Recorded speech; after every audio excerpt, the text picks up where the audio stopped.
Hello, everybody. I believe that we are live. Yes, indeed, we are. Hello, everybody. My name is Harry Rice. I review games for the Montreal Canadiens, and tonight we had yet another game. This is game 29 now of the 2023-24 season. We played against the Pittsburgh Penguins. We were at home in Montreal.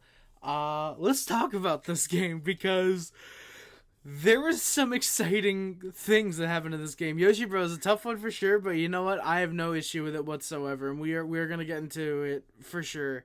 For those of you who are new, we go through the opening lines for both teams, my little summary analysis of the game. Then we go through the stats for the Canadiens, and then we work on our way out of here.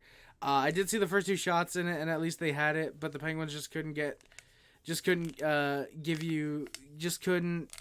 to get the extra point. Yeah. Yoshi Bros, yeah, it was fun. It was a fun shootout. I will say that. We are going to talk about that for sure. Clifford, how's it going, my good sir? I watched the last 10 minutes in the shootout. That was nuts. Clifford, yes, it was, my good sir. It was absolutely a nutty game. It was very fun, very high impact, very exciting. We're going to talk about as much of it as we can, of course. So, when your team had a 3-1 lead, thought it was about to be over. Yoshi, I thought it was too. Usually when the Canadiens play the Penguins. Usually when we play the Penguins, and we get a lead like that, usually we're not one to blow the lead, or to let them really get back in it. Usually at that point, it's like, yeah, no, game's perfectly snug. The game's like over basically. Usually, it's like that, but surprisingly tonight, it that's not how it went. And you know what? I'm kind of happy. I'll take the 1 point. You know, 2 would have been better, obviously, but it's better than nothing. So. Yeah, your team almost would have trailed in the start of the third with Crosby's goal didn't count. Well, I mean, yeah, Yoshi, I mean, it's not necessarily that we almost trailed. The buzzer went off like 2 seconds before the goal, so you could say lucky. However, for me, it's just more so just they didn't have time. More so just they ran out of time, really, but I think we if it was 4-3, if that goal did count, we would have found a way we would have found a way to tie the game at the very least, I think. Because there's no way, like, if we're trailing, there's no way the third period goes exactly as it went. So, yeah. Josh Anderson, carton back. Yeah, Sons. Yeah, he has been atrocious since his, since his one goal of the year. And there's a special reason that we gave him the milk carton tonight. Holy fuck, we'll get into the third period, believe me. The opening lines for the Canadiens, however, and by the way, boys, as I'm doing the analysis and or the lines, whatever, if you guys are new here, you guys can obviously still comment. I'll stop the lines or whatever. I'll read any comments that come in whenever they do. But the opening lines, is that title... No, Darkness, it is not a joke. The title is not a joke whatsoever. Montembeault was okay, but just the 12th round coughed him to losing. I mean, Yoshi Bros, yeah, I don't necessarily know if I'd say it was really like, oh, that's what, like, cost us the game. Because he gets a piece of that last shot, it just ends up trickling by, unfortunately. If most other goalies, if it's like that, they probably make the same, can't even say mistake, it's just a good place shot by Jansen Harkins, but we'll get to that. Who the fuck is Jansen Harkins and how did he score? Viagra. That's probably how he scored. The opening lines for the Canadiens. The opening lines for the Canadiens were Caulfield, Suzuki, Slavkovsky, yet again, making the Habs fandom very happy. Monahan, Evans, Anderson, Armia, Dvorak, Gallagher, and Pizzetta, Stevens, and Ullinen. Matheson, Savard, Gouli, Barron, and Struble, Kovacevic. Sam Montembeault gets started net for the Canadiens, and Caden Primo backs him up, giving Jake Allen the night off. Really kind of hope that he's traded sooner rather than later because his value is fucking plummeting after more and more games. Viagra has my grandpa scoring, so I guess it works. Exactly, Sons. Glad you guys caught on to that. The opening lines for the Penguins were Guentzel, Crosby, O'Connor, Smith, Malkin, Pustinen. Remember when the Penguins had Phil Kessel to play first line wing and Brian Rust? Yeah, these are not at all the same Penguins whatsoever. Zahorna, Eller, Hinostroza, and Harkins, Grundon, and Carter. Yes, that is Jeff Carter, the, 3-time Stanley Cup champion? He is playing fourth line minutes. You could honestly tell me, aside from his shootout attempt, that he did not You could have told me that he was a healthy scratch. And aside from the shootout thing, I would have believed you. He was fucking invisible. Graves, Letang, Peterson, Carlson, and Joseph Ludwig were on the blue line. Alex Nedeljkovic gets started net for the Penguins. And Tristan Jarry backs him up getting a rest after, I believe, playing a few games in a row. Sorry. Real quick, I'm going to mute just for a second just so I can open my Pepsi so it's not super annoying. Alright, we're back. Like I said, just opening my Pepsi. I just couldn't believe Yoshi Bros. Yeah, that power play in overtime should have been a game ender. It should have been, but Nedeljkovic was very solid. Yoshi Bros. Yeah, we'll get into the overtime, but yeah, I would agree with most of what you said there. Before the game, Emil Heineman was apparently called up from Laval, but he was not expected to play tonight. So interesting there if they plan on, say, swapping out maybe Armia, Pezzetta, Steven, like one of those guys.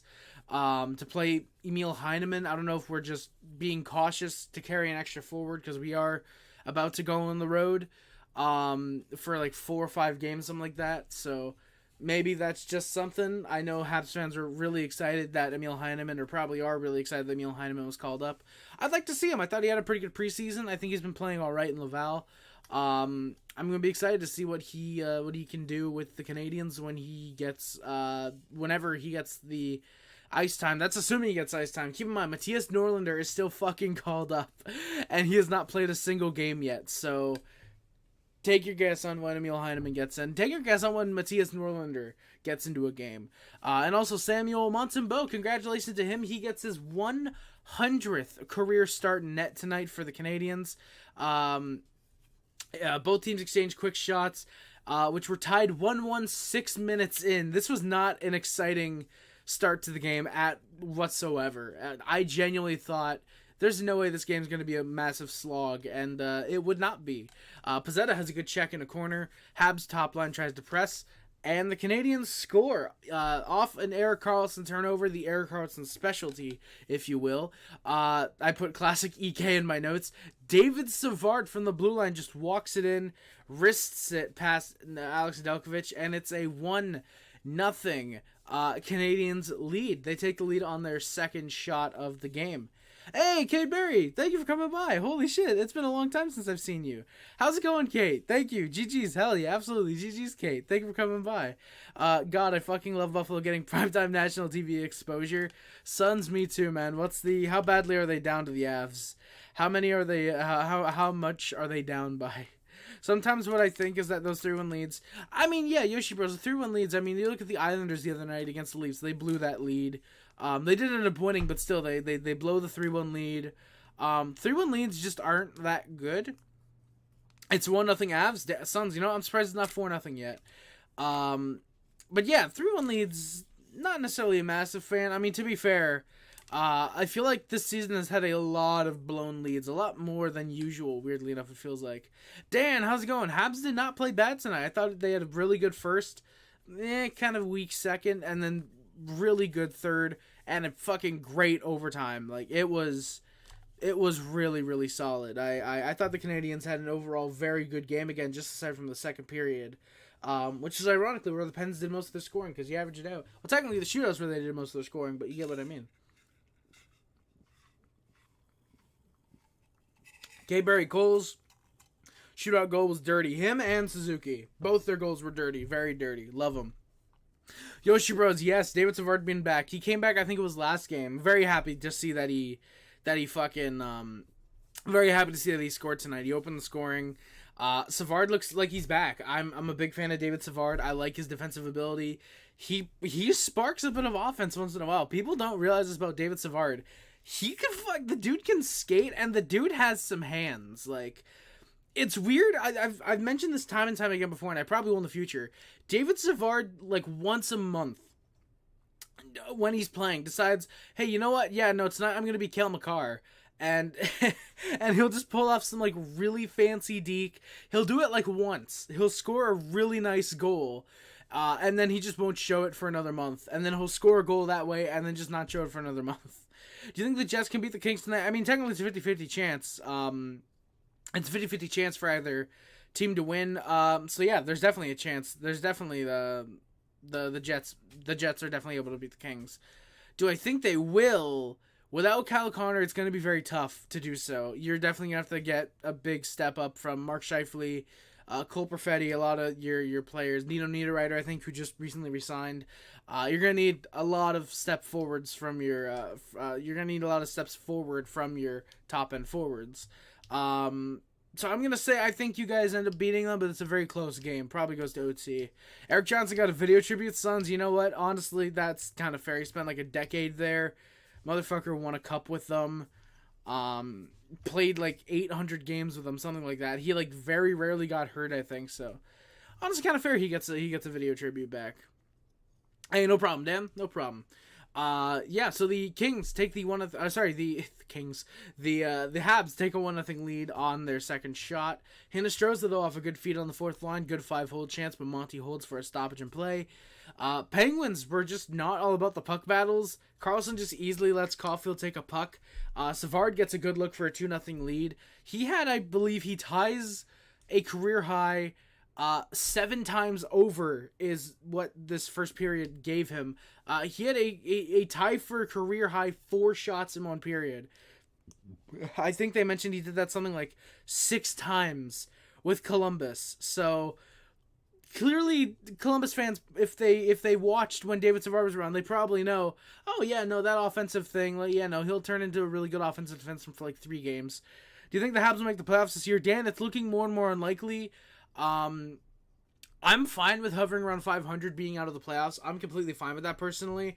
This year was more so very much about development over anything, over trying to make the playoffs, trying to stay above 500. It was more so about the development. Slavkovsky, Caulfield, Suzuki, the young guys, Gooley, Barron, Jackeye, Harris, Doc, Newhook, these guys.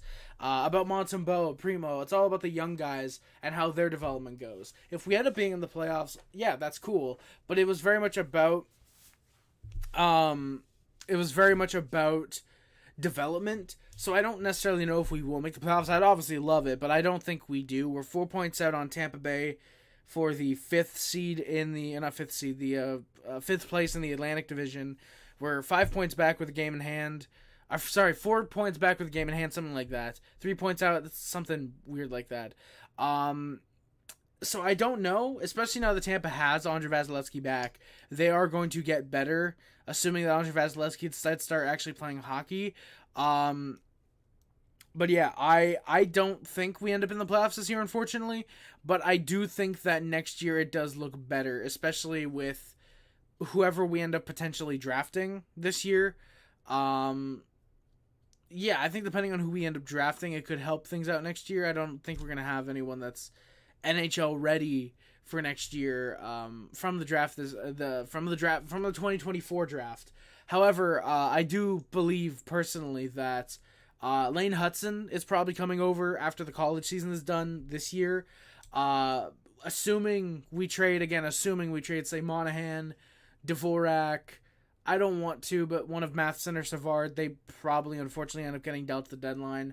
Hopefully Gallagher and Anderson are both gone. Depending on some of the moves we make, that probably makes space for Lane Hudson. Potentially some people have said Emil Heineman, maybe Joshua Waugh. I think there's definitely spots here. I'd like to personally see Elias Anderson get a chance in the Canadiens lineup. I think that'd be really cool. So yeah. Oh, what the fuck? My goddamn Pepsi just spilled. Sorry, boys. I'm trying to clean it up real quick.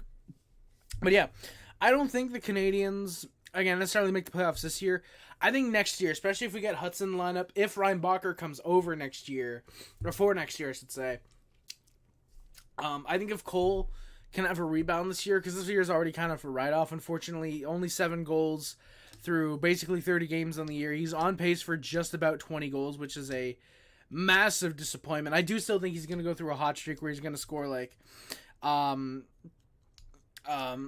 no, Sons, I didn't drop it. I just literally stopped sipping my Pepsi through my straw. That's literally all just happened. I stopped sipping it. I just fucking dripped. But fuck, what was I saying? But yeah, if we can get like Ryan Bacher to come over for next year, It also depends, like, again, for me, yeah, like, Caulfield, like, I think he's gonna go through, a burst eventually, where he scores, like, 7 goals in 10 games or something like that. Like, he's gonna get back to near 30 goal pace. So that I think will help. If anything, you could maybe argue that there's the possibility that this being a down year could actually end up helping Caulfield, because he knows what that type of adversity is. He's only scoring 20 goals when people expect 40. So I think he will be able to adapt to that next year and be able to drop probably 30, 40 goals. So I think while everybody is probably going to be dogging on Caulfield at the end of the year, if he only ends up scoring 20, 25 goals, maybe ends up close to 30 if we're lucky, that'd be really cool. I do think next year is going to be a big, big year for Cole Caulfield and the Montreal Canadiens. Eric Johnson still has his old home in Denver, and bro slept there last night. Dude, low-key, that is... Sons, low-key, that is kind of wholesome. Eric Johnson still has his Denver house, and he slept there. That's cute. That's wholesome. I like that. Shout out Eric Johnson for that, man. Harry, do you think the Jets can make the second round of the playoffs this year? I don't want to say no. But I don't want to say yes. It depends on who they're facing. If they're facing a team like the Oilers, more than likely. If they're facing a Golden Knights, an Avalanche, a team like that, probably not. If they're facing a team like Dallas, that's more 50-50. But right now, I'm going to say you can't tell if the Jets can make the second round. I have no clue. It all depends on who they face.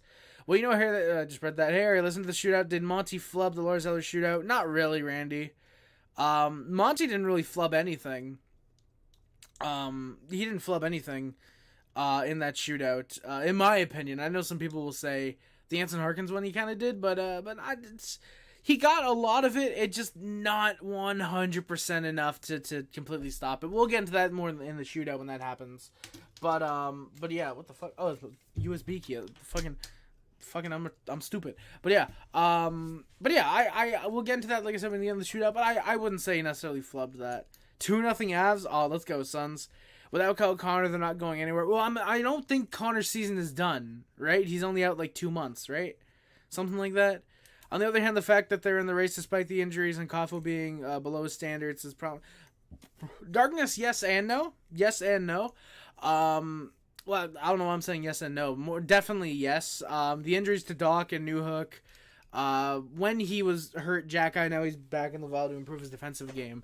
But when he was hurt, Jack-Eye and Savard when he was out, they definitely hindered the team a lot. Definitely did not help the team. It was very much Montembeau and us trying to gather any offense that we could. Correct me if I'm wrong, Monty was really damn good. Nobody's going to correct me because they know I'm not wrong. But yeah, I think that especially despite the injuries, I think that us being somewhat competitive, I wouldn't even say in the race, just more so competitive, I think is definitely promising. And I think if it shows that if we have Doc for the past 27 games, 27 and a half basically, if we have Newhook for the last, 8 games he's been out already, past 8 games he's been out. We have Arbor Jack-Eye for the last month and a half that he was out. You know, I think that we are genuinely near a playoff spot, if not in a playoff spot. I genuinely think we rival a Tampa Bay Lightning right now if we have Doc and Newhook, or at least if we have Doc for a majority of the year that he's been out so far. I think that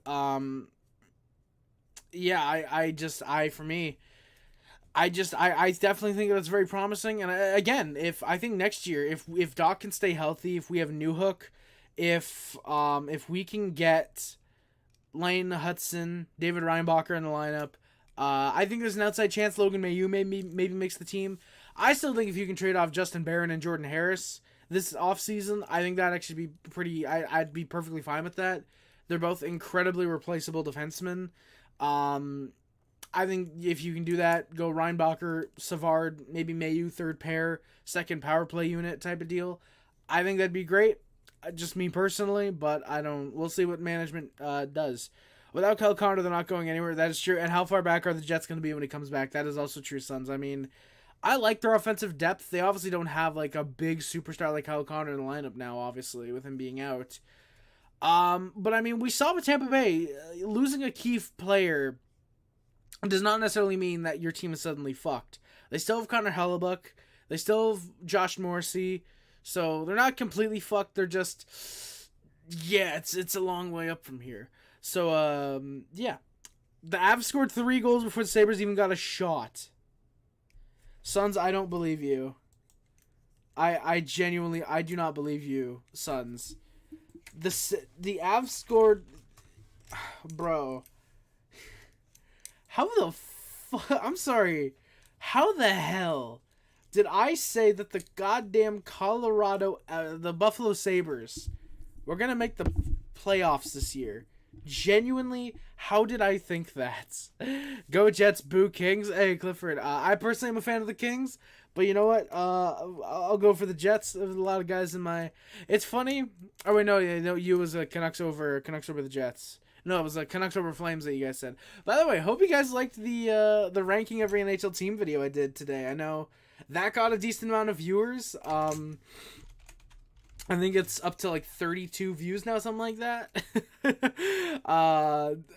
32 views, to be fair, is a lot for a 25 Days of Harry video.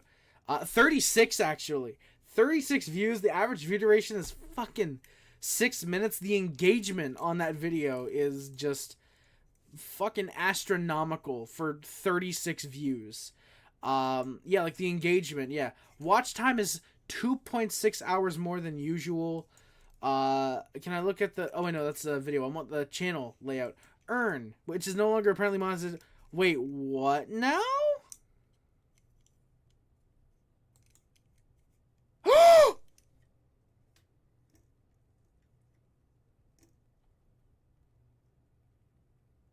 Oh, come on. Son of... Okay, so boys, I almost just was really happy, but now I'm not. So, okay, so fuck you, YouTube. Fuck you. Come on. Oh my god. Okay, sorry. Buffalo teams aren't good with expectations. I genuinely don't, just a ton of pain. You know what? That is very true, Sporty. That is very true. I'll explain in a second, by the way, boys.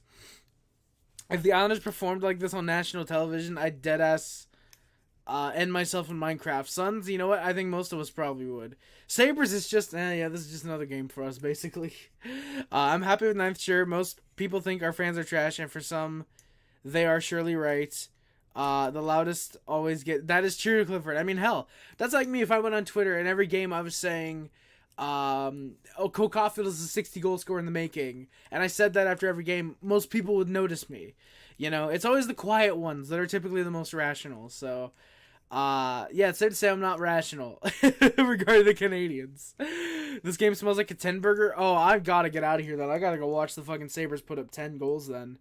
But yeah, so boys, I was really excited because YouTube, it looks like they've actually changed their monetization thing. So now you can, like, it says that you can start earning like memberships, super chats, and whatever the shopping thing is. And for eligibility, you just need 500 subscribers, 3 videos in the last 90 days, but you need 3,000 public watch hours. So yeah. Yeah, actually, either 3,000 public watch hours or 3 million total public shorts views. So yeah, I don't know if I want to start doing shorts.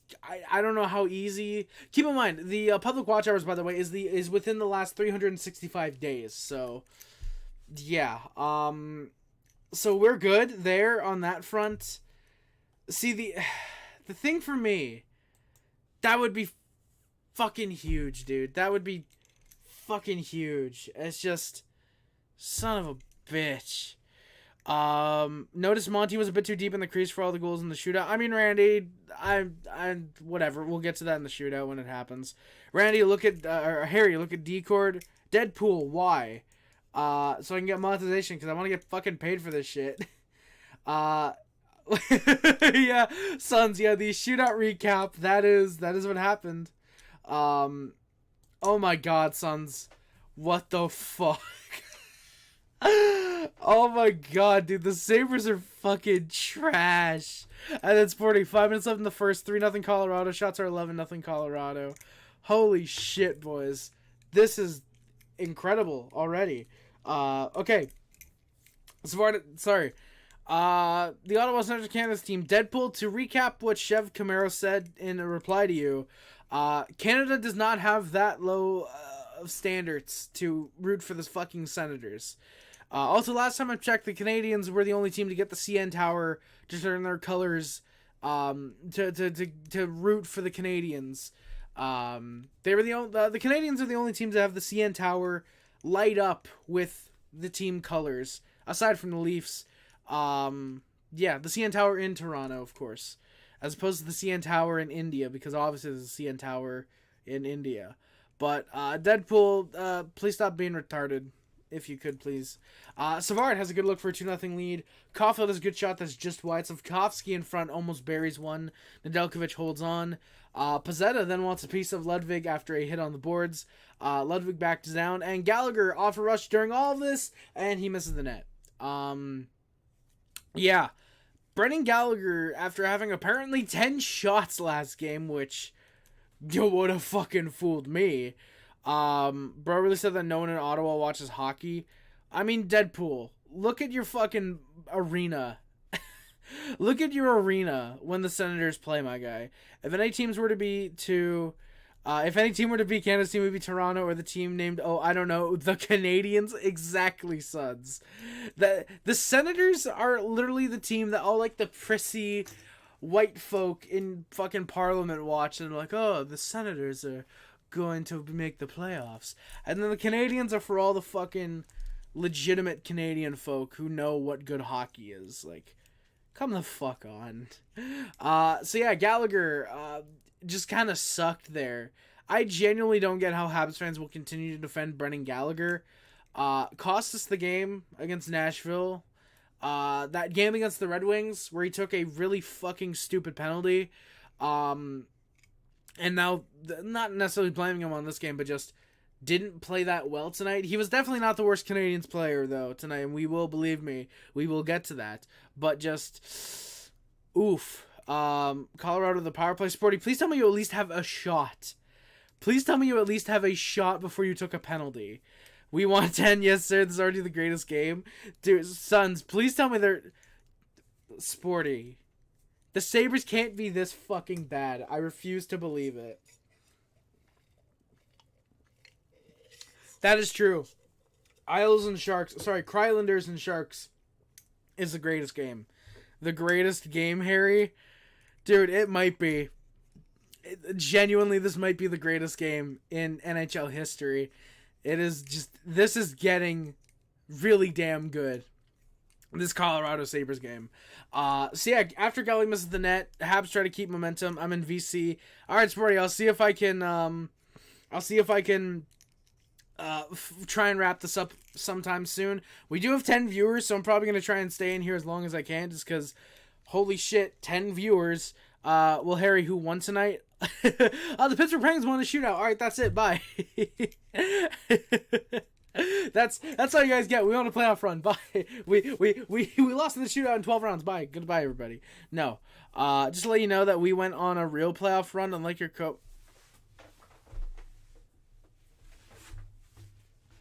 Where the fuck is the Senators playoff run? What the fuck are we talking about? The fuck is the... Where? Where is said real playoff run? Okay. But yeah.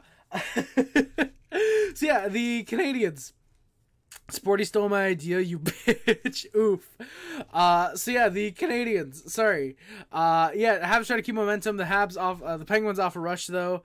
The other way, Erik Karlsson, who is a one-year wonder, last year of course, he gets a shot over the net. That's gloved by Montembeault for a stoppage.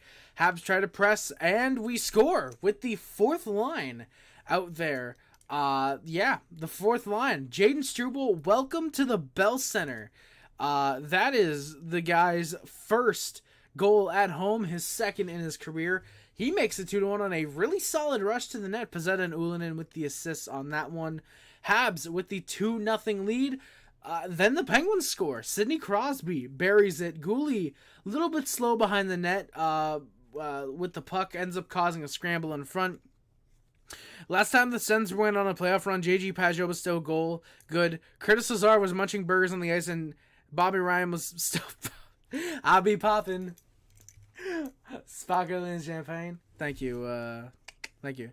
Is Buffalo... No way Buffalo's going to fucking kill a penalty. There is no way that is going to happen. Bro, that is poverty of the Avs if they can't fucking score on the power play. That's... Yeah. But yeah, so Gouli, a little bit slow behind the net, ends up causing a scramble. Monty's not able to see the puck. Crosby has a nice shot. That makes it 2-1. Habs then go to the power play as the first line is out there. Marcus Pettersson is called for an interference with 5 to play in the first. And the Canadiens score. So Mike Matheson has a beauty of a slapper, and Monahan, as the puck is nearing the goal line, it looks like it's about to about to just stop short, and Monahan says, yeah, fuck that, and he puts it home. So Monahan potentially takes a goal away from Matheson. It wasn't probably going to cross all the way, but the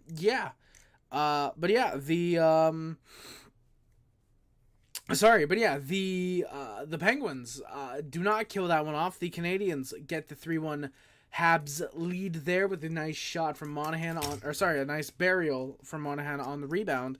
Habs are 1-for-1 on the power play tonight. Penguins get a couple rough chances off some bad passes by the Habs. Monty has to make some good chance stops there. Habs, though, off some turnovers, get a couple looks. Savard looks hot. Take that how you will. Matheson and Evans have a good connection. They just can't score, unfortunately. Slavkovsky then with 5 seconds in gets in on a break. That is stopped by Nedeljkovic. That would end up being a massive look for the Penguins. So the shots are 14-10 for the Canadiens with a 3-1 lead after 20 minutes of play. Deadpool, Habs are a joke. Why do they blow leads all the time? Why does Artem Zub keep getting checked in the fucking face? Also, why does Matthew Joseph keep trying to kill Dylan Larkin? Penalty killed with no shots for the Avs, Sporty. That's a fucking surprise. Sick to my stomach having to watch the Pittsburgh Penguins Fathers on the Pens Network. DirecTV has gone down to 1 feed. Suck. Hey, Jeff, I'm sorry to hear that DirecTV is going down, but I completely get why they're showing the Penguins Fathers. It probably gets annoying, but you know what? I'm pretty sure the trip is like 1, maybe 2 more games, so hopefully that's it. But yeah, we'll see though how long it lasts. I don't know though. Okay, where am I? Opening minute of the second, Penguins get some push. Habs have some good D to not let the Penguins get many tough chances on Montembeault. And the Penguins go to the power play about 4-ish minutes in. Sorry, Kovacevic is called for an interference. A little bit of an iffy call. Both guys just kind of run into each other. The Penguins player goes down. Covey gets the call as a result. Habs got some easy clears. Penguins just weren't getting much at all. Habs are 1-for-1 on the PK tonight. And with 1 second left on the power play, it is a 5-on-3. Habs got a bench minor for too many men off a Penguins chance when they had an odd man rush. Funny enough, technically it's not too many men because there's 5 skaters out, but because we are on the PK, that is what leads to the 5-on-4. Jake Guentzel makes it 3-2 then on the with the 5-on-3. Again, just a second left. Kovacevic would have come out if the Habs could have won the faceoff. That would have been cool. However, Malkin holds Savard's stick. There's no call there. And the Penguins score about 15 seconds later. Jake Guentzel makes it 3-2 as he puts that shot just past Sam Montembeault. Habs are 1-for-2 on the PK tonight. No way Sabres score on their first shot. There is a 0% chance that the Sabres have scored on their first shot of the game. Canadiens then have some pressure. Their second line is out there. At least Zach Benson. Oh, damn, Zach Benson. As the Sabres try to get on their first third game winning streak since Zach Benson was a baby. If you guys didn't know that. Nedeljkovic was playing like fire. The Wings gave up on him. Jeff, the Canes and the Wings gave up on him. The Canes thought that he was a product of just a good defensive system, which holy shit, calling Carolina a good defensive system 2 years later is looking like a fucking joke of a statement.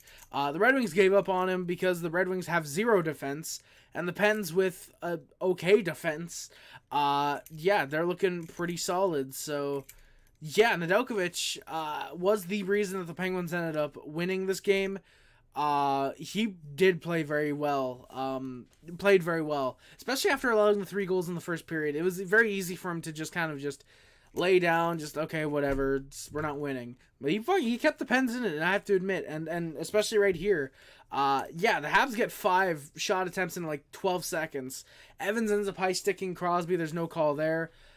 And with Nedeljkovic kind of flopping all over, Anderson misses a fucking wide open net. People wonder why I don't like Josh Anderson and have a fucking milk carton with him on it.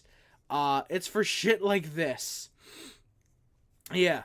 People are overrating Caulfield. Sorry, I'm looking for the Senators' last Stanley Cup Finals appearance. And, I'm going to have to dust off 2007, I think. I'm going to have to dust off 07. I shouldn't have done that near my Pepsi. I probably got some dust in my Pepsi. Fuck. 1 goal on 2 shots. That's great, Faggio. Suzuki is our only great player. How about you tell Brady Tkachuk to get another game misconduct for bitching at a goaltender? How do you not know that the puck is on your stick during a fucking penalty shot? You have to look down at the puck while you're doing a goddamn penalty shot. Brady Tkachuk is a fucking joke of a captain in the NHL. Come on. Come the fuck on. Again, second line out there. Andy misses the wide open net. Third line then pushes. Penguins get a near break. Gooley has a great shot block. Barron then has a good stick check to stop the follow-up try. And the Pens end up going back to the power play. Slavkovsky called for a hook. That sucks. Habs are just kind of undisciplined at this point. Again, aside from the Kovacevic one, which you could probably argue it probably shouldn't be called. Maybe it is still. Rebuild. I'm not rebuild. I think you're in a rebuild, but I'm not rebuild. I'm not rebuild. I'm Harry. Drafting is a joke. No, Deadpool. Drafting's not a joke because you need pretty good draft picks in order to be a good team. I mean, you look at the Colorado Avalanche, look at the Tampa Bay Lightning, you look at the Pittsburgh Penguins, the LA Kings, how they got their dynasties. They've all drafted fairly well. So I wouldn't say that A, my name is rebuild, and B, that drafting is a joke, because again, you need really good drafting and potentially an entire rebuild like the Canadiens were doing for the past 2-3 years. To be a Stanley Cup champion, and clearly the Senators don't know what good drafting is. Maybe that's why you think drafting is a joke, because the Ottawa Senators have never had any good players. Just a reminder, Alexander Daigle over Chris Pronger.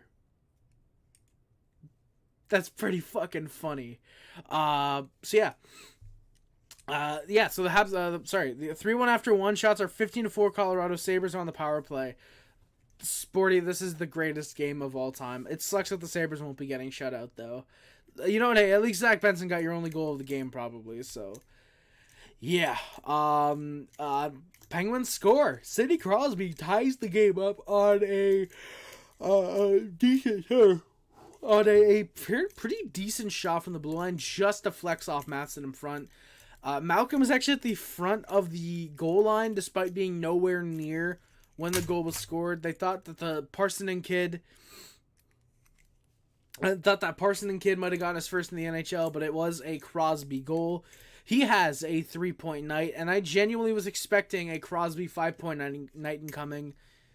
Technically, he would have 4, but I mean, the shootout goal unfortunately doesn't count, and I still think that it should. But yeah, Sporty, if you guys come back and win, this is the greatest game easily.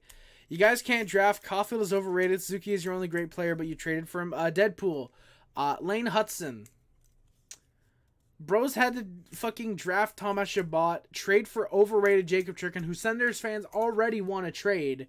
And you're using Artem Zub as a top pair defenseman when the bro is barely a top 6 defenseman. Meanwhile, the Canadiens have a future of Caden Gooley, Lane Hudson, David Reinbacher, Logan Mailloux, Jordan Harris, Justin Barron, and of course, need I remind you, the man who owns the Ottawa Senators himself, Arbor Jacki. So yeah, the blue line alone, we already have a much better history of drafting than the Ottawa Senators do. So that's pretty funny. And again, Alexander Daig over Chris Pronger. That's very damn funny. All right. So the Penguins managed to tie the game up, like I said, Crosby with the accidental Matheson deflection in front. Habs try to fight back. Evans in front looks for a screen on a shot. Nothing gets through, though. Why are you rushing Slafkovsky? Why are we rushing Slafkovsky? You mean the guy who's playing first-line minutes and looks like a legitimate top-six forward, unlike anyone on the Ottawa Senators? How many goals does Josh Norris have this year? No particular reason that I'm asking, but how many goals does Josh Norris have this year? What is it, like 3? 4 goals? 7 goals, and this is a guy who had 35 2 years ago. Oof. I mean, but I don't know. If we're talking about how Cole Caulfield is overrated, and yet Josh Norris has the same amount of goals and less points, Cole Caulfield has the same amount of assists as Josh Norris has points this year. If you're asking me, I don't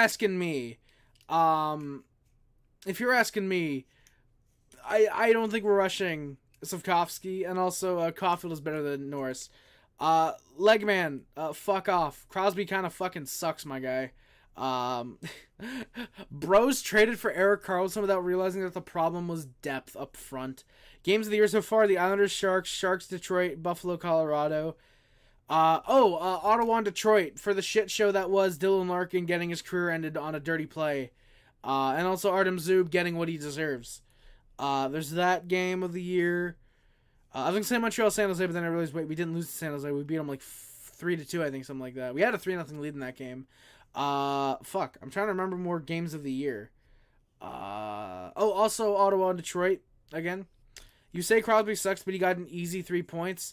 Let's see. The first goal was because Gooley ended up giving up the puck in front, and Crosby buried a wide open net. His other goal was because of a deflection by a Canadian in front that he didn't even mean to happen. And he got a primary assist on a Jake Guentzel goal that shouldn't have counted because David Savard had his stick held by Evgeny Malkin. So yeah, definitely a very easy 3 points, my guy. Definitely.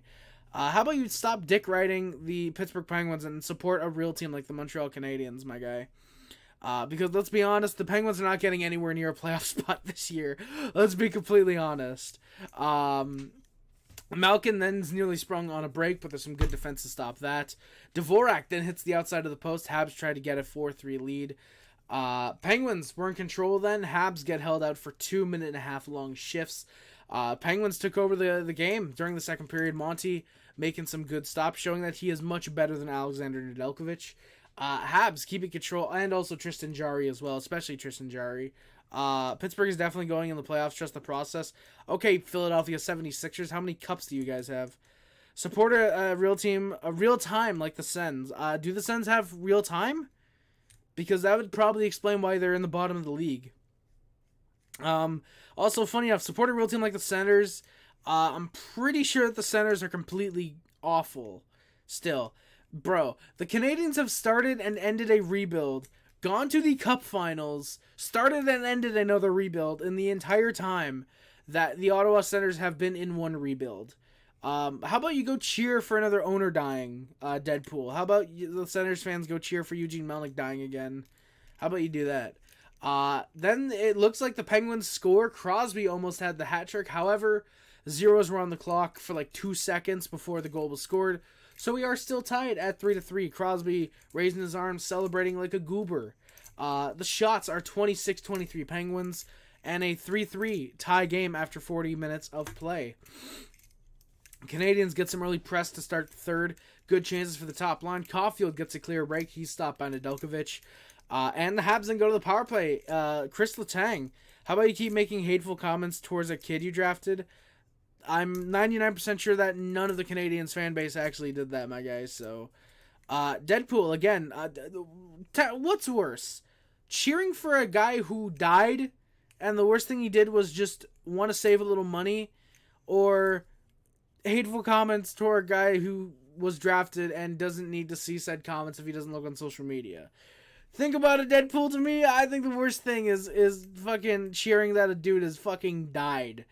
while being the owner of your team. That's basically cheering that your franchise is fucking dead. Because let's face it, when Eugene Melnyk died, so did any hope that the Ottawa Senators would be staying in Ottawa past 2030. So enjoy the last 7 years of mediocrity, if you can even call it that. That's being very generous to the Senators, saying that they're just mediocre. So yeah. But Letang called for the slash again. Caulfield gets 2 looks, just can't find the back of the net. Habs got a couple solid chances. Slavkovsky gets a shot in front, but the Habs just aren't able to score. Habs are 1 for 2 on the power play again. Letang then tries to find something on a 1-on-2. Crosby and Pizzetta get tangled up at center ice. That was a weird thing to see. The only time Pizzetta will probably ever be compared to Sidney Crosby, and or technically vice versa. Enjoy wasting Suzuki's years in a dumpster fire. Deadpool. Pretty sure that we've made the Stanley Cup final more recently than the Ottawa Senators. And again, we have started and ended a rebuild, made the Stanley Cup finals, then started and ended another rebuild in the same amount of time that the Ottawa Senators have started, prolonged one long rebuild. So, which one really is the dumpster fire? I mean, again, if you really want to talk about it, Ottawa Senators season by season history. If we really want to talk about the franchise's history, I don't think the Canadiens have ever finished in a season with a total of 10 wins or 9 wins or 70 losses, 61 losses. I don't think we spent the first 4 years of our organization absolute bottom of the league. Won a total of 1 round in our first decade of existing, and keep getting owned by the Maple Leafs in the Stanley Cup playoffs. Because just a reminder, 2000 losing in 6, 2001 losing in 4, like you weren't even there. 2002 losing. 2004 losing to the Maple Leafs. And the only time that you've ever made the Stanley Cup Finals, you fucked yourselves and lost to a fucking own goal. Come on. You seriously cannot say the Canadiens are a dumpster fire when the Ottawa Senators exist. Like people will say the Arizona Coyotes are a dumpster fire when you are below the Buffalo Sabres for how embarrassing your franchise is. You are goddamn trash. The Sabres have not made the playoffs in 12 years.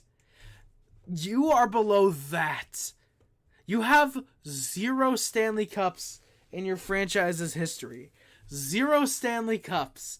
You have a grand total of 1 Stanley Cup final. And the closest you got to getting there after 2007 was Chris Letang owning your franchise. Was Chris Kunitz scoring in double overtime. Sidney Crosby proving for the 17,000th time that he is much better than everybody in the Senators organization combined. What happened after 2021? That's what I mean. We've started and ended another fucking rebuild. You know, come on.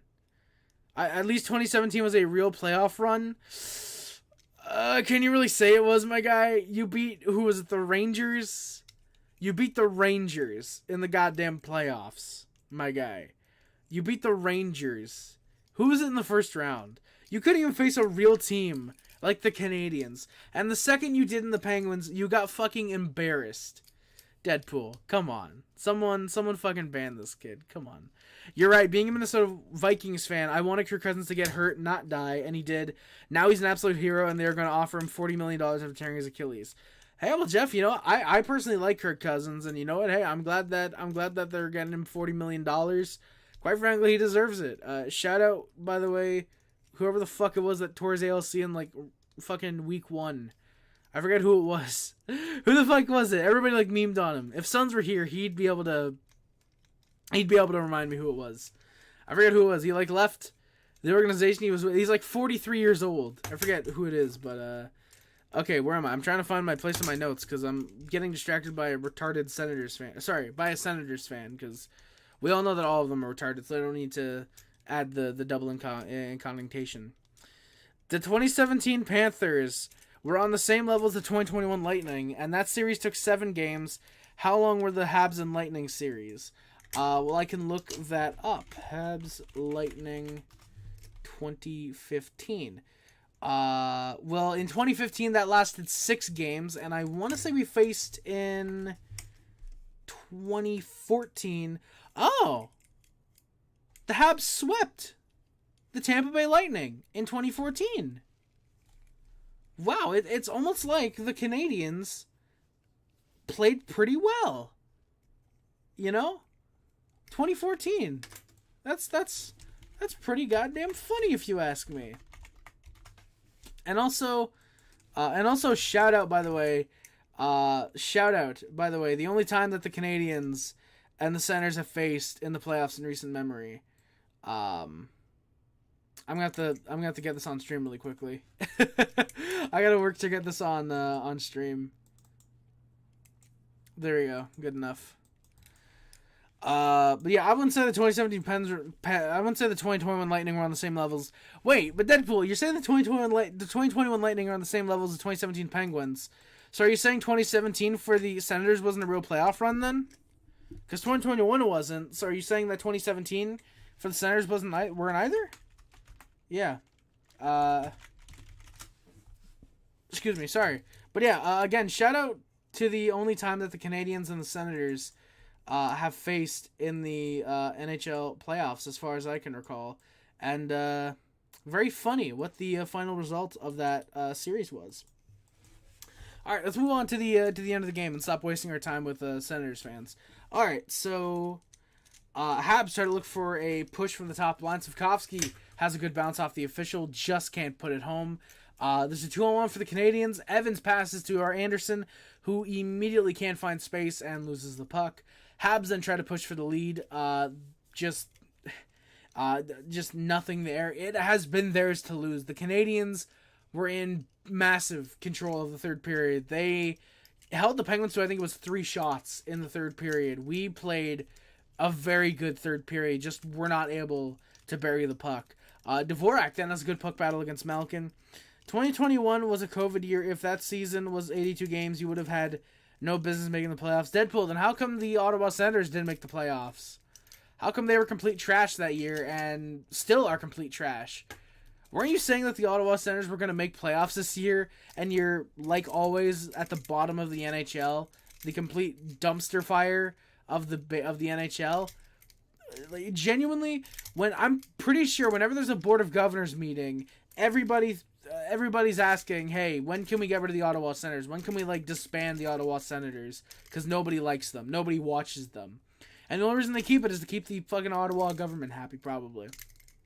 Yeah. Which would also explain why the Ottawa government is so fucking retarded. But yeah, Dvorak, again, with a good puck battle against Malkin. That nearly set something up, though the Penguins ended up getting something as a result of it. Just not a lot of shots for them in the period. Again, like I said, just 3. And Anderson, off of an Erik Karlsson turnover, gets the puck, a wide open net, and he misses yet again. I crave a roasting penguin burger with all the fixings. Hey, well, you know what, Jeff? That might happen. I was going to say in the playoffs, but I don't think they'll make the playoffs this year. However, if they do, it will probably happen by way of New York Islander once again. 3 times that Anderson had a wide open net and just missed. We genuinely could have been up at least 5-3 at this point if Anderson just knew how to hit a fucking net. Both teams go back and forth. Habs get control. Penn's trying to get a couple loose chances. Monty making any saves he needs to, though, with about 4 minutes left. And with 3 minutes left, the Habs go to the power play. Drew O'Connor gets called to the box for tripping up Sam Montembeault behind the net. Savard gives him a hard cross-check afterwards. That's not called, as the ref said that there was not enough for a penalty. Habs can't get much set up, though. Penguins clear it, and the Habs are 1 for 3 on the power play tonight. Habs in the final minute try to get a late marker, but there's just nothing getting to the net. So it is a 3-3 tie game. Shots are 33-29 for the Canadiens. Habs win the opening face-off. Penguins win the opening face-off of overtime. There's a face-off, another one 8 seconds in off of Montembeault's save. Habs get control. and they get some power play time after a trip from Evgeny Malkin. They try to push for a moment. Fans at first thought it wasn't going to get called, but it does, and that's really solid. Caulfield has a couple looks, just isn't able to bury it in the back of the net. Monahan gets a couple looks. Suzuki and Matheson as well get a couple chances. The Canadiens were peppering Alex Nedeljkovic, just were not able to finish anything. By the way, you wish you drafted Brady Tkachuk? No, because I don't want to draft a loser, Deadpool. If we're being honest, I would have much rather drafted Quinn Hughes over Brady Tkachuk, because Quinn Hughes knows how to win. He knows how to be a legitimate captain. He doesn't cry every time he gets poke-checked in a penalty shot situation. So you can enjoy your loser of a captain. You can enjoy the worst of the Tkachuk boys to play in the NHL between him, Matthew, and Keith. The only Tkachuk who probably will never win a Stanley Cup in his career, because I'm pretty sure Keith won one in his career. I'm pretty sure he did. Deadpool would have put the biscuit in the basket against Nettie, take a permanency on the Pine Anderson. Jeff, you know what? Honestly, there's a decent chance Deadpool probably could have. Deadpool might have been able to hit the net, but then again, he's a Senators fan, so I don't think he knows what a goal is. But yeah. So the Canadiens peppering Alex Nedeljkovic, just can't finish the game. Habs are 1 for 4 on the power play tonight. Habs do have pressure in the last minute. Evans gets a couple chances. A shot stopped by Nedeljkovic. Harris, dude, I loved the song you did. Hey, Bob, how's it going, my guy? Thank you very much for coming by, my good sir. I'm glad you loved the song I did. Much appreciated, Bob. Thank you so much, man. Thank you very much. Penguins just couldn't get anything in overtime. Habs have no offense besides Suzuki, which is still more offense than the Ottawa Senators have. An own goal by Deadpool. You know what? That's fair. And you know what? It would match the own goal that cost the Senators the Stanley Cup. That won the Stanley Cup for the Ducks is, I think, what you could say, to phrase that in a better way. So yeah, we go to the shootout. The game is tied at 3-3. The final shots are 42-30 for the Montreal Canadiens. So we've got some interesting shit to talk about the shootout, because as you guys probably know, it was fucking nuts. Yeah, the shootout, it was fun. The shootout went a long time. It's the reason that we ended up coming up here live about 10:15 instead of about 10 o'clock. We probably would have come up here, because the shootout lasted until about 10:01. So Nick Suzuki, he scores. He goes glove side. Letang, he's the first shooter, and he goes glove side. He scores there as well. Goal Caulfield, he scores something that the Ottawa Senators don't know how to do. He also goes glove side. Crosby, nice deke. He ends up scoring. Montembeault just isn't able to use... just isn't able to use the poke check and end up scoring as a result, unfortunately. Harry, in 2 sentences, give me your game evaluation. I have 2 words. Pizzetta, why? Oh, 2 words. Okay, 2 sentences, give me my game evaluation. Very long shootout that could have ended earlier.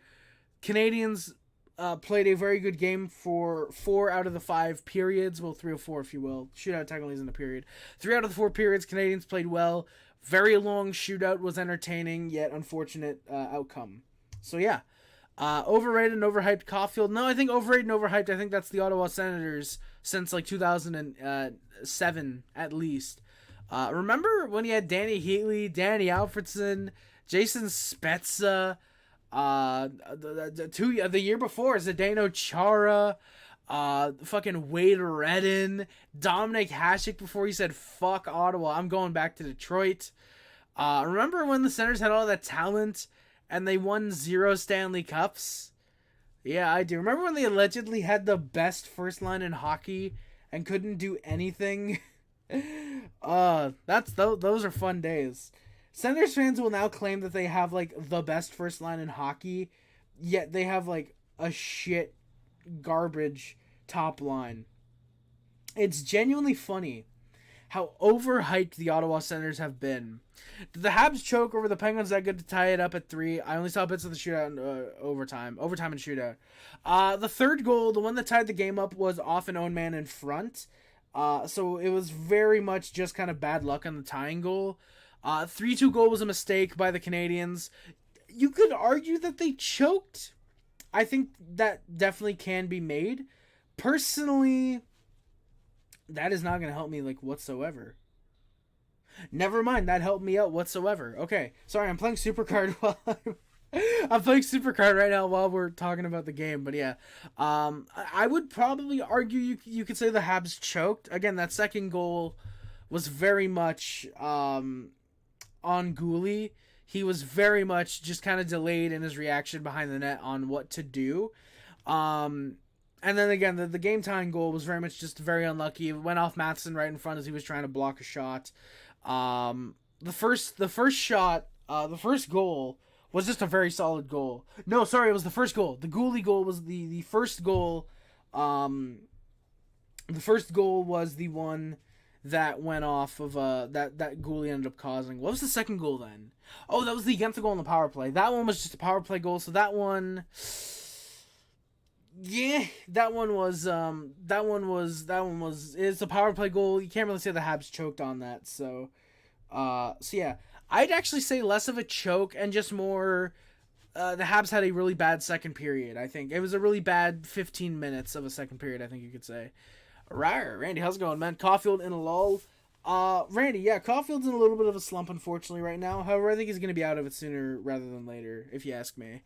That's, why is Suzuki the only great player in your team? Because your team can't draft and develop for shit, which explains why we have the best defensive prospect in the NHL in Lane Hudson. Deadpool, again, go back, go fuck off and go cheer for your owner dying again or some shit. Remember when Sens fans wanted Ryan Reynolds to own the Ottawa Senators, and then he said, fuck this, that organization wants way too much money. They are robbing me. Remember that? Yeah, me too, Deadpool. Ryan Reynolds bought a shitty soccer organization that was worth nothing and didn't want to buy the Ottawa fucking Senators. Oh, that must be really embarrassing, Deadpool. That's an unwanted poster of Anderson. Give the Habs a reward for getting rid of him. Oh, believe me, I will, but I'm saying, Andy is nowhere to be found. That's what I'm trying to say with the fucking poster. Believe me, my guy. I do not want Andy to be on this team for much longer. Believe me, I like Anderson. He seems like a nice guy. It's just, oh god. Deadpool. The Habs didn't choke. I think it was just more so, again, a power play goal. And then a goal going off a defenseman in front. Don't really know if you can say that that's necessarily choking, which, if that is choking, then the Senators, either way, the Senators choke every game regardless anyways, so, yeah. Crosby, again, he scores a very solid goal there. Ullinen ends up missing. Technically, he doesn't get the shot off because he hits the post. Would have been really cool to see him get the goal there, just unfortunately wasn't able to. And Guentzel, he gets stopped. Good save there by Montembeault. Slavkovsky, he saved. He tried to go for the shot that he scored against Buffalo in the shootout the other day. Just wasn't able to get it off, unfortunately. Yeah, why not? Why'd I do that one? Son of bitch. God damn it. But yeah, so Slavkovsky, he gets stopped. Malkin ends up getting saved. Armia has a good shot that's saved. Smith of Riley variety, he has a good shot that's also stopped by Sam Montembeault. Struble's the real deal. Struble is very solid. I will say that, Jeff. I've been very impressed by Jayden Struble since he's gotten into the Canadiens lineup. A little bit salty, admittedly, that the Canadiens end up sending down Arbor Jacki as a result. However, I'm very happy with what Jayden Struble's given the Canadiens as of recently. Dvorak ends up going in. He's saved, and he takes Nedeljkovic down with him. Nedeljkovic, he stays down for a moment. It seemed a little bit shaken up. Thankfully, would end up getting up. He's perfectly fine. And, he played the rest of the shootout. And, thankfully he seemed fine. Dvorak, I believe, went over, said sorry Karlsson to win the shootout, and he does not. He ends up missing. Just a reminder that, according to Senators fans, Erik Karlsson is the greatest defenseman in the National Hockey League, which I think is extremely hilarious. Sean Monahan in, and he scores. He has a good goal there. Lars Eller in on Montembeault, and he scores to tie the game up once again. Sam Montembeault just not able to make the save there. Ottawa's just jealous how much the rest of Canada can recognize as a popular city. Dude, they really not. Yeah, man. Jeff, I wouldn't even say that Jack Guy's not allowed to fight in Laval. I think it's just more so they want him to improve his defensive game. So, yeah. Yes, Deadpool. Karlsson is definitely better than the Habs' entire blue line with his whole 0 Stanley Cups and being a one-year wonder.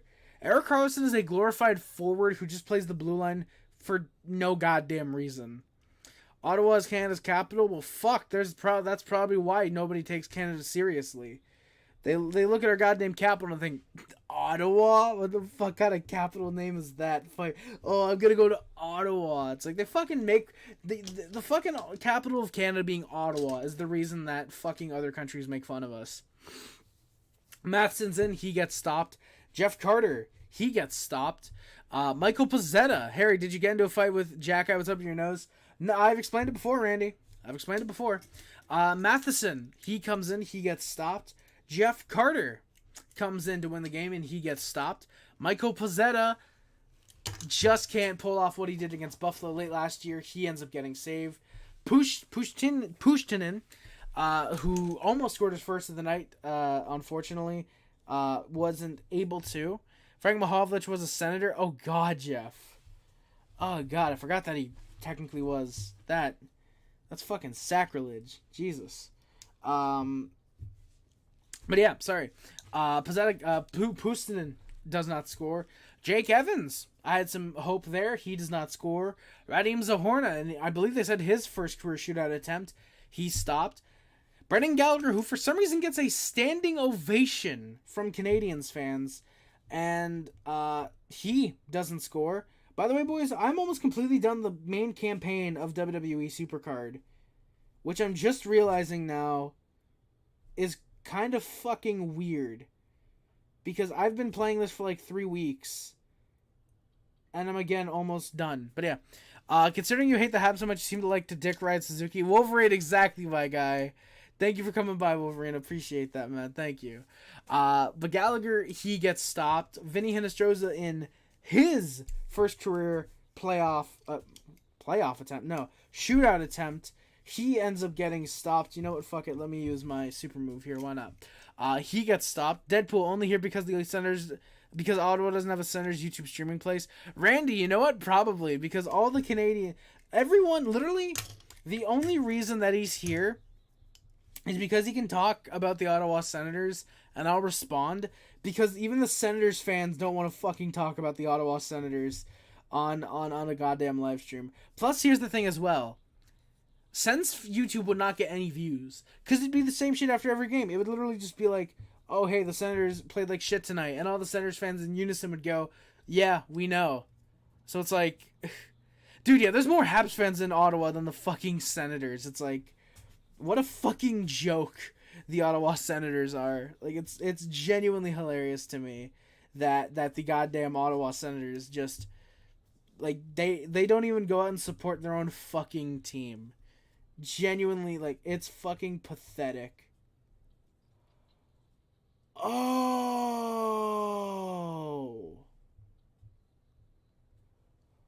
Okay, I get it now. Okay, I'm sorry, boys. I was about to say I completed the campaign. I didn't realize there's completely different. There's like I didn't even notice. There's like different difficulties. So yeah, I didn't even notice that. I'm sorry, boys. I'd actually respect Senators fans if they pick a different team to cheer for. Wolverine, low-key, me too. Like, nobody that I know absolutely respects the Ottawa Senators. Nobody respects the Senators. Bobby T, how's it going? Thank you for coming by. Just change the subject for a second. Bobby, I do that every like 5 minutes on the stream. It feels like don't worry about changing the topic for like, I didn't mean to pick that one. it seems I'm still going to win somehow. Okay, sorry. I may be getting out there on Friday or Saturday. That's if you guys are going to be home. Bobby, I believe we should be. I know tomorrow, Thursday, we're decorating the tree. Friday and Saturday, we should be fine. I know Dad is supposed to being the keyword, have a practice this sometime in the next. Are you fucking kidding me? I still lose by a point. God damn it. Sorry. But yeah, he's supposed to have a practice sometime this week. There's been no indication that it's gonna happen right now, so yeah. But yeah, if you contact my dad on Facebook, ask him, it's fine. We're always home regardless, so yeah, I think it'd be fun to just drop by. But yeah, I can let my dad know if you want. Try and get back to you sometime, Bobby. But as far as I know, we should be here on Friday or Saturday. I know I'm gonna be here regardless. Usually whenever they go out, I'm still home anyways, so they should be here Friday or Saturday. But if you want to, like I said, I can get to my dad and get back to you on that, just to 100% confirm if we're gonna be here or not. But I think we should be. I'll check in with them and find out the best time to go. All right, Bobby, sounds good. Thank you, by the way, for letting me know. Appreciate that. I look forward, hopefully, to you coming down here. But nice to see you again. It's been a long time. Is Florian Jackeye still in juniors? Yes, he is, Jeff. He is still with, I want to say it's the Kitchener Rangers. I want to say he's with Kitchener in the OHL right now. Florian Jackeye. Let me find where he is right now, because I keep forgetting. I don't know if it is. No, sorry, it's the Brantford Bulldogs. By the way, Florian's development is very good so far. Last year he had 25 points in 68 total games. In 27 games, he had, by the way, last year, 13 goals, 12 assists, 25 points in 68 games. This year, he has 11 goals, 13 assists, 24 points in just 27 games. This is a big boy, 6'4", 190 pounds. Like, I know there were some Habs fans who were like, oh, why don't we pick Jackeye's brother in the 4th round? We could probably get him in the 5th or 6th. It's like, not even half a year later, and it's already looking like, yeah, probably a fairly good pick. Like, I can't wait until we go back. People are able to go back and look at, like, the first 3 drafts, the 3 most recent drafts, 2021, 22, and 23. And we look at those drafts and think, wow, those were massive to the Canadiens' eventual cup win. Like, Reinbacher, 5th overall. Jacob Fowler, who I still think is going to be an elite goaltender in the National Hockey League when he gets here, in the 3rd round. Florian Jackeye, who, well, okay, again, probably not top 6 forward, still probably, like, good 4th line grinder on the left wing. Should be solid there. Bogdan Konyushkov, apparently to some people, might end up being a decent gem. I know Sporty keeps saying Luke Mittelstadt, don't count him out, which I definitely don't want to. 18-year-old Yevgeny Volhulkin, who's a goaltender in the MHL right now. He's over in Russia. He's been playing out of his goddamn mind. 18 games, 11-2-4, 1.58 goals against average, and a .939. This is an 18-year-old kid. Genuinely insane. Great show tonight as usual. Bobby, thank you very much. Appreciate that, my good sir. I'm going to take the Habs and Senators off the screen now. I think I've made my point with that. I'm going to take that off the screen. But, oh my god, I'm sorry. But yeah, I'm glad you're enjoying the show, Bobby. I hope the rest of you guys are as well. But that was very gross. I'm sorry about that, by the way. Suzuki's the only great player for the Habs since Caulfield's one of the most overrated players in the league. I'm pretty sure that would be Josh Norris, Brady Tkachuk, and whoever the Senators have in net right now. By the way, Deadpool, how's Cam Talbot doing? How's Cam Talbot doing since he refused to re-sign with the Ottawa Senators because he knows how much his talents have been hindered? Sorry, but last time I checked, Cam Talbot, oh wow, 12-4-2 with the LA Kings in 18 games, and 1.91 goals against average, and a .931 save percentage. This is after last year playing 36 games with the Senators, 17-14-2, 2.93 goals against average, and an .898 save percentage. This is a dude, by the way, who has a career average of 3 seasons above a 3 goals against average, and even then, It was actually 2 seasons because he split his 18-19 season with the Oilers and the Flyers. Played like trash that entire year, unfortunately. And until that season with the Senators, has 1 year of a below 900 save percentage. Has never gone below a 908 aside from those 2 years. Genuinely hilarious. You do realize Suzuki's talents are being hindered playing in Montreal? Sorry, I'm trying to find all the Senators prospects, and I don't see any. Where are all the good Senators prospects? Oh, sorry. Oh, Tyler Boucher, right? Tyler Boucher, who was like a guy you probably could have picked up in the 5th round. Nothing special whatsoever.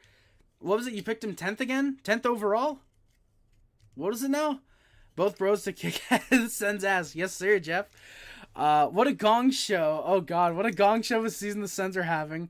Players gambling. Oh, yeah, how's Shane Pinto doing, by the way, Deadpool? GM's getting fired. Coach is about to get... Bob, I don't think he is. DJ Smith has been around for, like, 9 seasons. This is, like, the stand... Here's the thing. 3rd worst record in the league, that's probably improvement for the Senators. Having the 3rd worst record in the league, that is improvement for the Ottawa Senators. Since being outshot 15-0, the Sabres are now out... I'm sorry. The Sabres are currently outshooting the Avs 17-15, 17 straight shots, and somehow you're losing 5-1 now. No shots since, but you somehow have allowed 2 goals. No. Yeah, Dobesh is 6'6", Jeff, exactly. Him as well. I still think Jacob Dobesh. I love Jacob Dobesh. Jakob Dobesh. I think he can still end up being a good goaltender. Or, if you will, Jacob Dobies, if you will. I prefer to call him Dobies because it's funnier that way, but you do you. Tomato, tomato. But yeah, dude is 6'6". Like, he's only like 185 pounds. He is agile as hell. Like, I've been trying to watch him in Laval. Not great, but then again, he's like 21 coming over to the AHL. I'm honestly surprised that we didn't send him to the ECHL just to let him get some more easier games, if you will. But yeah. Draft pick Mazar in Kitchener. Yeah, 20 points playing in 20 games played, 32 points. Yeah, Bob. Like, Philip Mazar, it's weird because I don't know what to think of Philip Mazar now. Like, when we drafted him, I thought, okay, probable second liner, play with Jurasovkovsky at some points. And now it's looking like he might be stuck, quote unquote, on the 3rd line for the Canadiens when he's in his prime. Because, like we're in the situation, or we will be in like 3 years, for the first time in like 25 years at least, where the Canadiens will have, quote unquote, too much depth. Which you can never have too much of it, obviously, but just, we're going to be stuck with, like, oh god, this guy should be playing, like, 2nd line, and he's stuck on the 4th line. Maybe not to that extent, but, like, we're going to be in that type of situation, and I'm going to love it, because it's going to be like, well, I mean, no, Philip Mazar, like, he can play 2nd line center, but, like, we have Doc, Newhook, like, all these guys, and it's like, where are we going to play all these guys? It's going to be great, I know. The Canadiens in 3-4 years, it's just... Oh, I'm getting chills, dude. I'm getting chills thinking of just how good the Montreal Canadiens are going to be, and not in like a cocky way, but just we have so much talent in the works. Like, how can we not? Yeah, exactly, Bob. Yeah, Mazar's on the 2nd line in Kitchener as well. Like, I forgot. Like, he's not even getting top line minutes right now.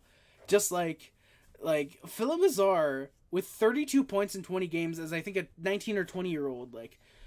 As a 20-year-old, yeah, maybe would you want some more points? Okay, maybe. But again, 2nd line minutes, probably, I would think, 1st unit power play as well. Like, come on.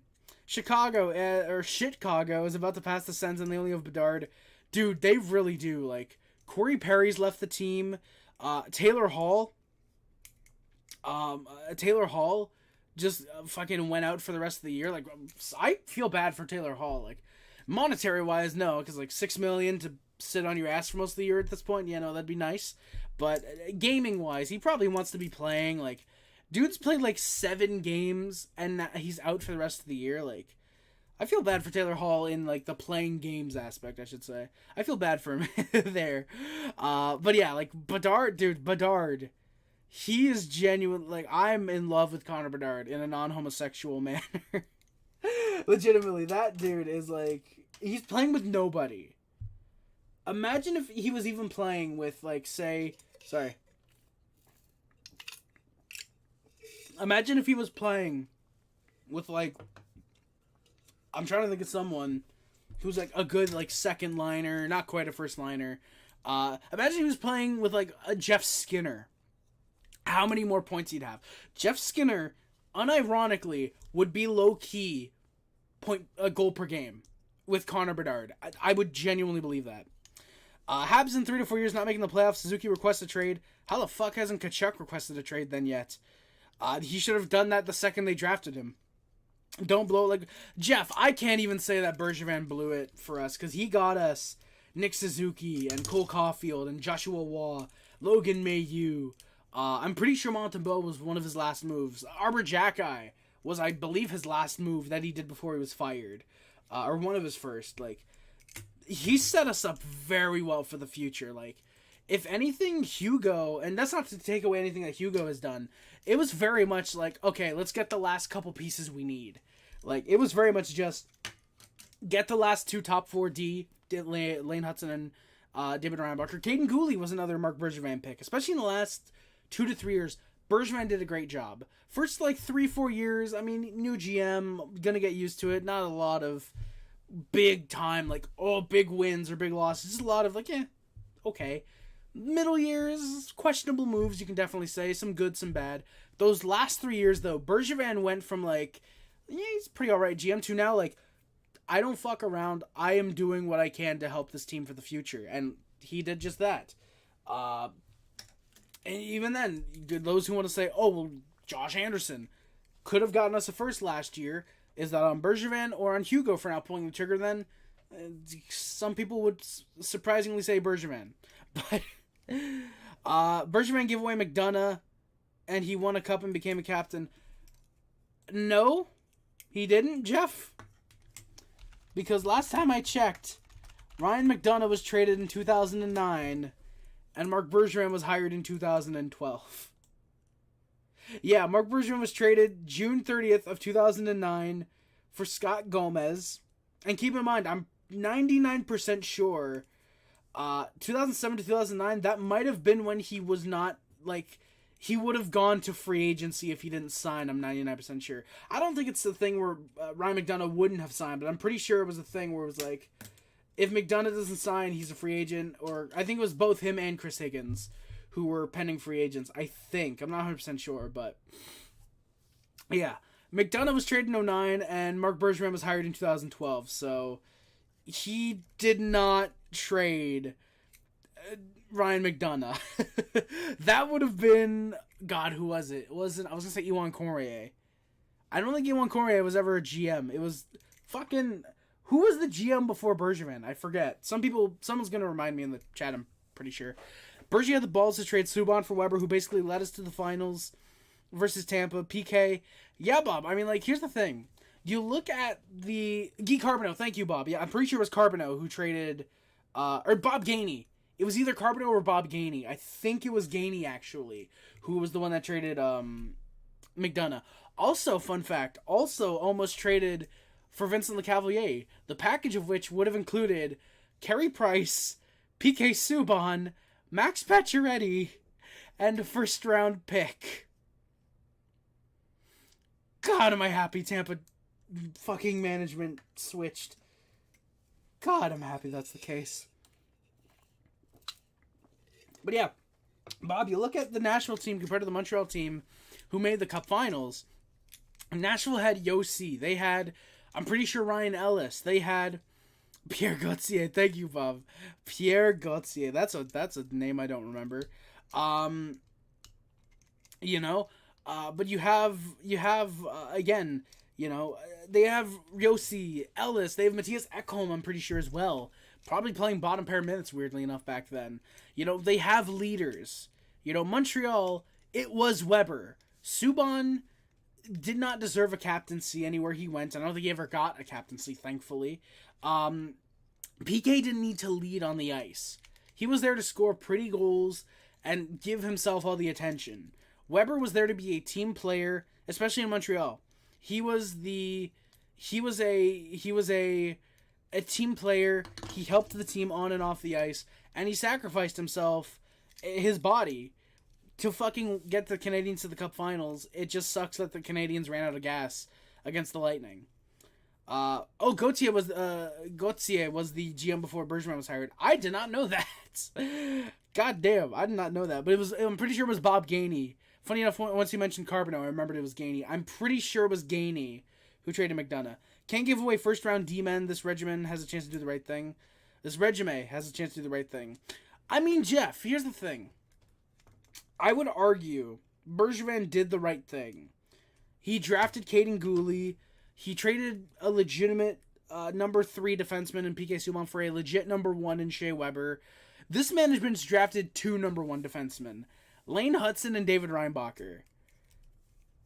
Genuinely. Bergevin also drafted Logan Mailloux as well. So, I think you can give away first round defensemen. It's just more so a chance of drafting the right defenseman. And I think the Canadiens have done exactly that. They've drafted the right defensemen, the right goaltenders, pretty much the right forwards.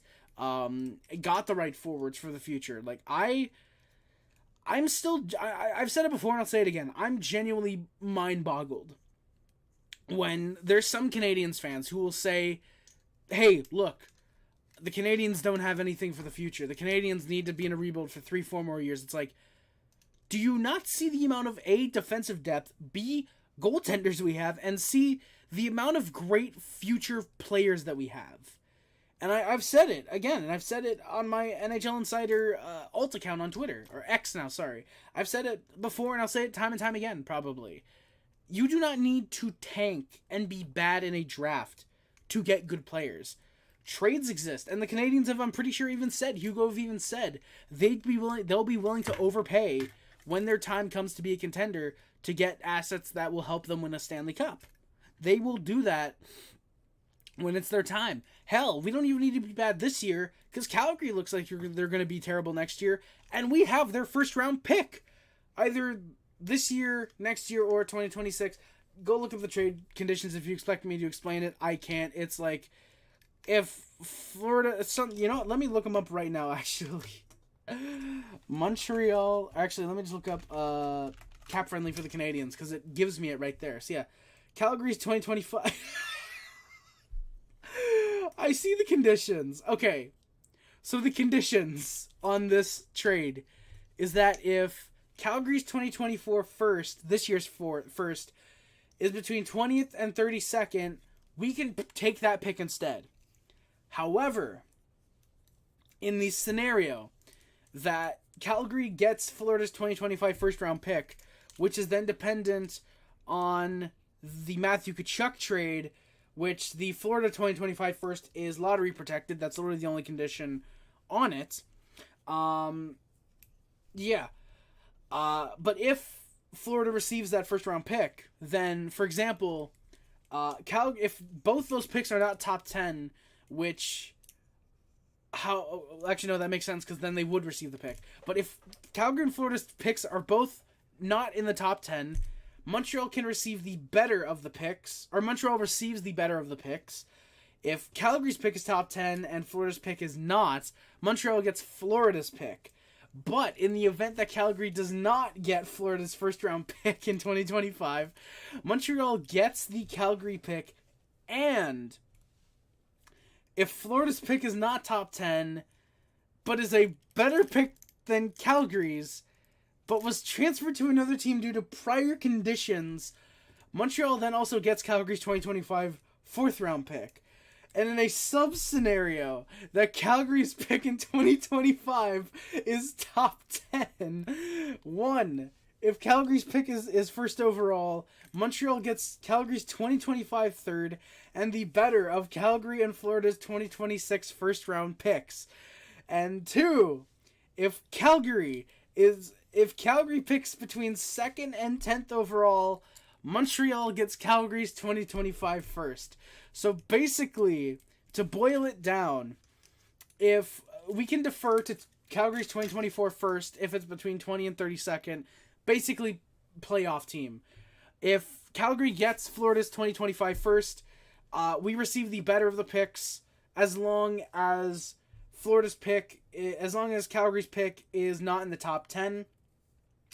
And if it's just between Calgary's pick, basically, we could receive an extra fourth. We can receive an extra fourth round pick, or as long as it's not, basically, if Calgary's pick is then first overall, we move to 2026. But if it's second to 10th, we get the pick. So it's a little less complicated when I read it out like that, and we're down to one viewer. I can definitely see why. But yeah, I think the Habs will be pretty deep on the blue line. They need to continue to draft better forwards. I actually think we're covered on forwards. I think the only thing we need is actually a right winger, Bob. But here's the thing. I think at center, we're perfectly fine with Suzuki, Doc, and Newhook all as potential second-line centers. I do think we've been building a good 1-2 with Suzuki and Doc, or Doc and Suzuki, as some fans really bafflingly want to say that Doc is better than Suzuki. Newhook probably goes to the left wing. You have Caulfield and Slavkovsky, who seemingly can switch left wing, right wing with each other. I think the only thing you really need is a second-line right wing, because I think with, say, Waugh, Mezar, and there's someone else. Joshua Waugh, Sean Farrell, who all probably are mainstays on the third line. Your fourth line then becomes something like Emil Heineman, Florian Jacki, Owen Beck as well. Owen Beck, we have him. That'd be really cool if Joshua Waugh could become a second line forward, but I don't know. I'm not holding my eggs up, but we'll see. To have that as a forward depth, that's a Stanley Cup contender in my opinion in like 2028. That is a Stanley Cup contender when these guys are in their prime. The blue line, again, you have Reinbacher, Hudson, Mayu, Gooley. You have Jacki, Barron, Harris, all these guys right now. And Jayden Struble's looking like he'd be an NHLer. That's looking insane. And then in goaltending, like right now, Montembeau's looking good. You have as well Caden Primo, who had a really damn good, I think it was last game he played. You have Jacob Fowler, Jakub Dobesh, Quentin Miller, Yevgeny Volholkin. Like, you have all these guys in net that can be the next one. Personally, I'm all for Jacob Fowler and Jacob Dobesh, but I mean, we'll see who develops properly. Quentin Miller as well. I don't think I mentioned him. I think we're covered. Again, like, I think maybe just using one more. I think definitely you could look at it as using one more legitimate top six forward. If the Canadiens end up signing William Nylander, which I don't think is going to happen, but if it does happen, then that solves that issue. I think you're perfect for the future. If you look 3-5 years down the line, Newhook I think is still here. Andy's probably gone. Galley's gone. Monahan's the only guy I could see being here because you still do need veterans on the team, which is why the same reason I could still see maybe Mike Matheson or David Savard still being here. Monahan again being here, I still think, and maybe signing another bottom six forward just to get a veteran on the team. Armia's gone, I think, at the end of his contract, no matter what. I don't think Doc is gone. I think Newhook and Doc were signed here not just to inflate their value and then trade them off later. I think they were signed here. They were traded. We traded for them and signed them to these big extensions and long extensions to take them to the last year of their RFA eligibility to, A, firstly get pretty good value out of the contracts, and B, to develop them into legitimate top six options. And I think Doc is here long term. I think Newhook's definitely going to be here long term. Like, I think saying just because these guys are injury prone potentially, Newhook, I'm pretty sure this is his first legitimate injury in the NHL. I'm pretty sure. I think saying that these guys aren't going to be here just because of that, I think is a little bit premature. I think with Doc, it is a little bit more concerning because this is already, I think, his third. I think this is already his third injury in the NHL, unfortunately. So Doc, a little bit more iffy, but I do think that is going to get better for him eventually. Bob, I don't even think you can say the jury's still out on Slavkovsky. The kid's 19. He's developing very well. Getting top-line minutes, I think he's showing that he is not taking any quote-unquote pressure that's being put on him, and he's like, oh god, I'm gonna crack. He's just more so like, if anything, it seems like he's just like, yeah, I love this. I love when people watching me. I want this pressure. And it feels like he almost plays better when he knows that there's expectations on him. It feels like. So I don't even think you can say the jury's still out, you know? It's like saying the jury's still out on Connor Bedard. Like, no, legitimate top six forward at this point. Like, I don't know. I'm a little bit interested in that. But let's finish the shootout and get the game over with, because my voice is actually starting to get a little bit sore, surprisingly. So, Hinostroza's first career shootout attempt, and he stopped. Josh Anderson gets the go-ahead, surprisingly. He is stopped in the 12th round, by the way. Jansen Harkins, he gets a chance he puts it right between the arm, Monty gets a bit of it, just not enough. It just trickles by. And the Montreal Canadiens end up taking the game. The Pittsburgh Penguins end up taking the game 4-3 in the shootout. The final score of the shootout, by the way, funny enough, was also 4-3. So I want to say that's back-to-back games the Canadiens have played in the shootout, that the game score is also the final score of the shootout, because I'm pretty sure Slavkovsky's game winner against the Sabres was also winning it 2-1 in the shootout and winning it 2 to... No, sorry, it was winning the shootout 2-1. The Canadiens won 3-2 in the game, so my apologies for that minor error. So again, the Penguins win it in the shootout. Well, Bob, you can say, okay, well, Bedard's leading his team, but it's still a bad comparison by me, because again, Bedard is a legitimate franchise-changing player. Slavkovsky is going to be a good 70 to 80 point player in his prime, I think. You know? And even then, I could say that now he maybe pans out to be 50 points. He maybe pans out to have a 100-point season. Anywhere in between, anything below or above the expectations, or what I just said could also be the case. I don't think you can even say Slav is nowhere near that, because he was getting third-line minutes for most of the year until like 8 games ago. And even then, he would have had 6 points in his first like 8-9 games if Andy knew how to fucking finish. In my mouth. But legitimately though, if Andy knew how to finish shots, Slavkovsky would have had like 6-7 points in his first 8 games, and he probably gets higher line time right now. Bedard has been nothing but first line throughout the entirety of the year. And again, like, okay, I mean, like you can say, like, okay, yeah, he's playing with nobodies, but like still, he's getting like 20 minutes a night.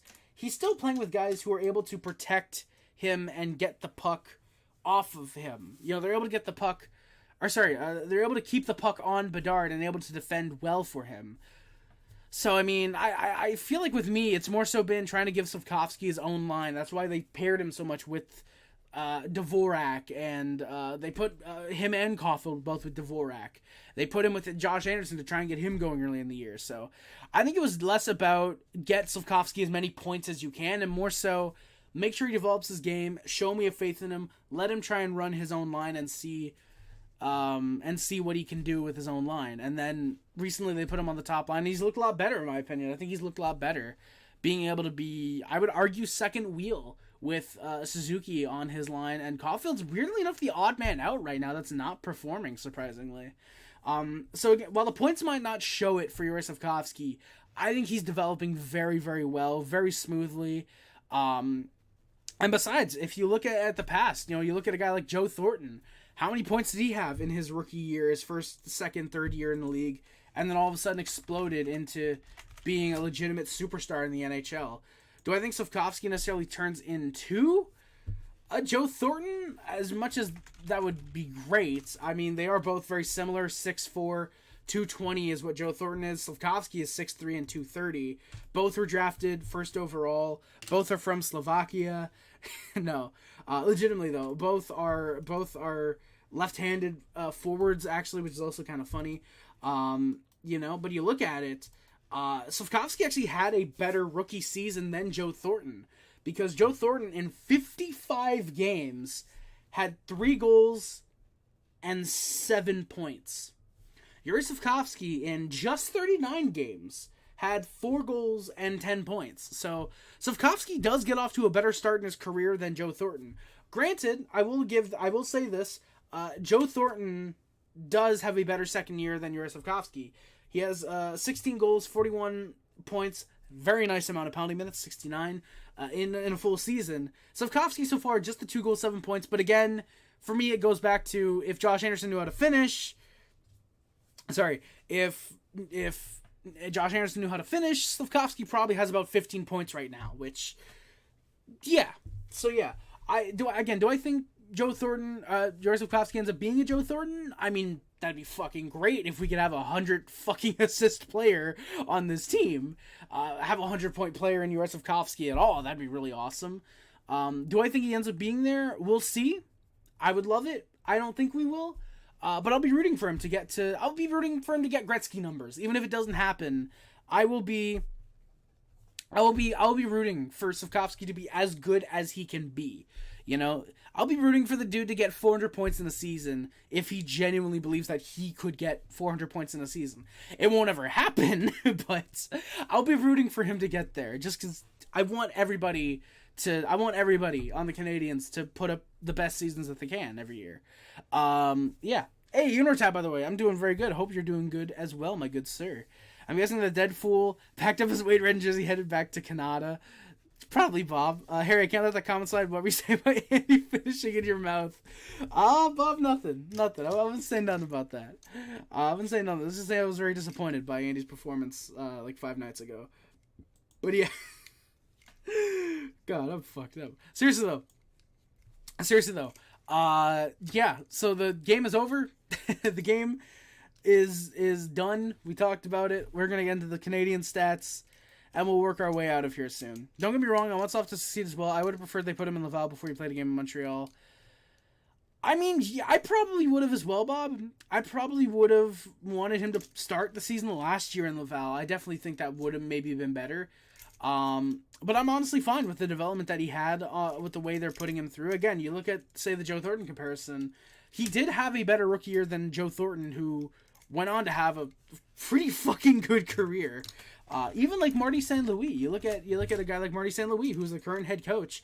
His rookie year, technically 2 points, 13 games his first year, but his first real rookie year, he played 56 games, 3 goals, and 18 points. This is a guy who would then later on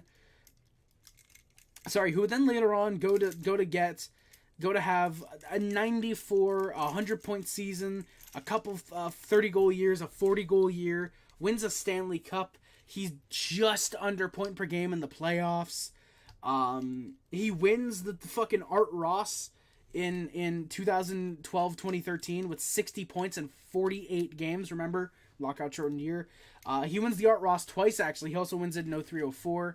God, that was a dark time in 03-04. Not because Marty St. Louis won the Art Ross, but just that the Art Ross winner had just 94 points.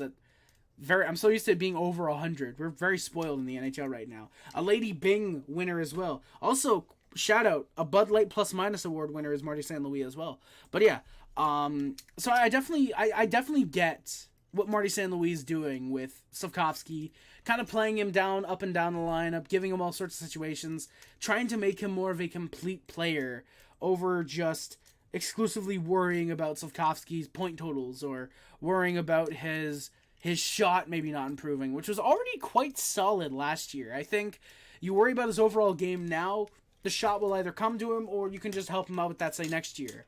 I would much rather Slafkovsky be a very complete player with a average shot that gets worked on over him having a good shot but just nothing else to his game, you know? So for me, I'm completely fine with how Slafkovsky's being developed. I'm perfectly fine with that. We need to stop comparing Slafkovsky to any other player. He is who he is. Slav will be a very good power forward, capable of 55 to 80 points exactly in our tap, definitely. But I did just want to use the Joe Thornton comparison, not necessarily even to compare those two as players as a whole. Even like, kind of think about it, they are sort of similar, kind of power forward-y. Thornton more of a playmaker, but kind of power forward-y. A lot of pressure put on both of them, so kind of similar, but just not necessarily the same player. You guys get what I mean. But yeah, definitely, I think Slafkovsky will be a very good power forward, very good top 6 option. I think he's going to be capable of 65 to 85 points in his prime. Hopefully 100-point year, that'd be fucking cool, at least 1 year of that. But yeah, I think that Slafkovsky is going to be a very good player as well.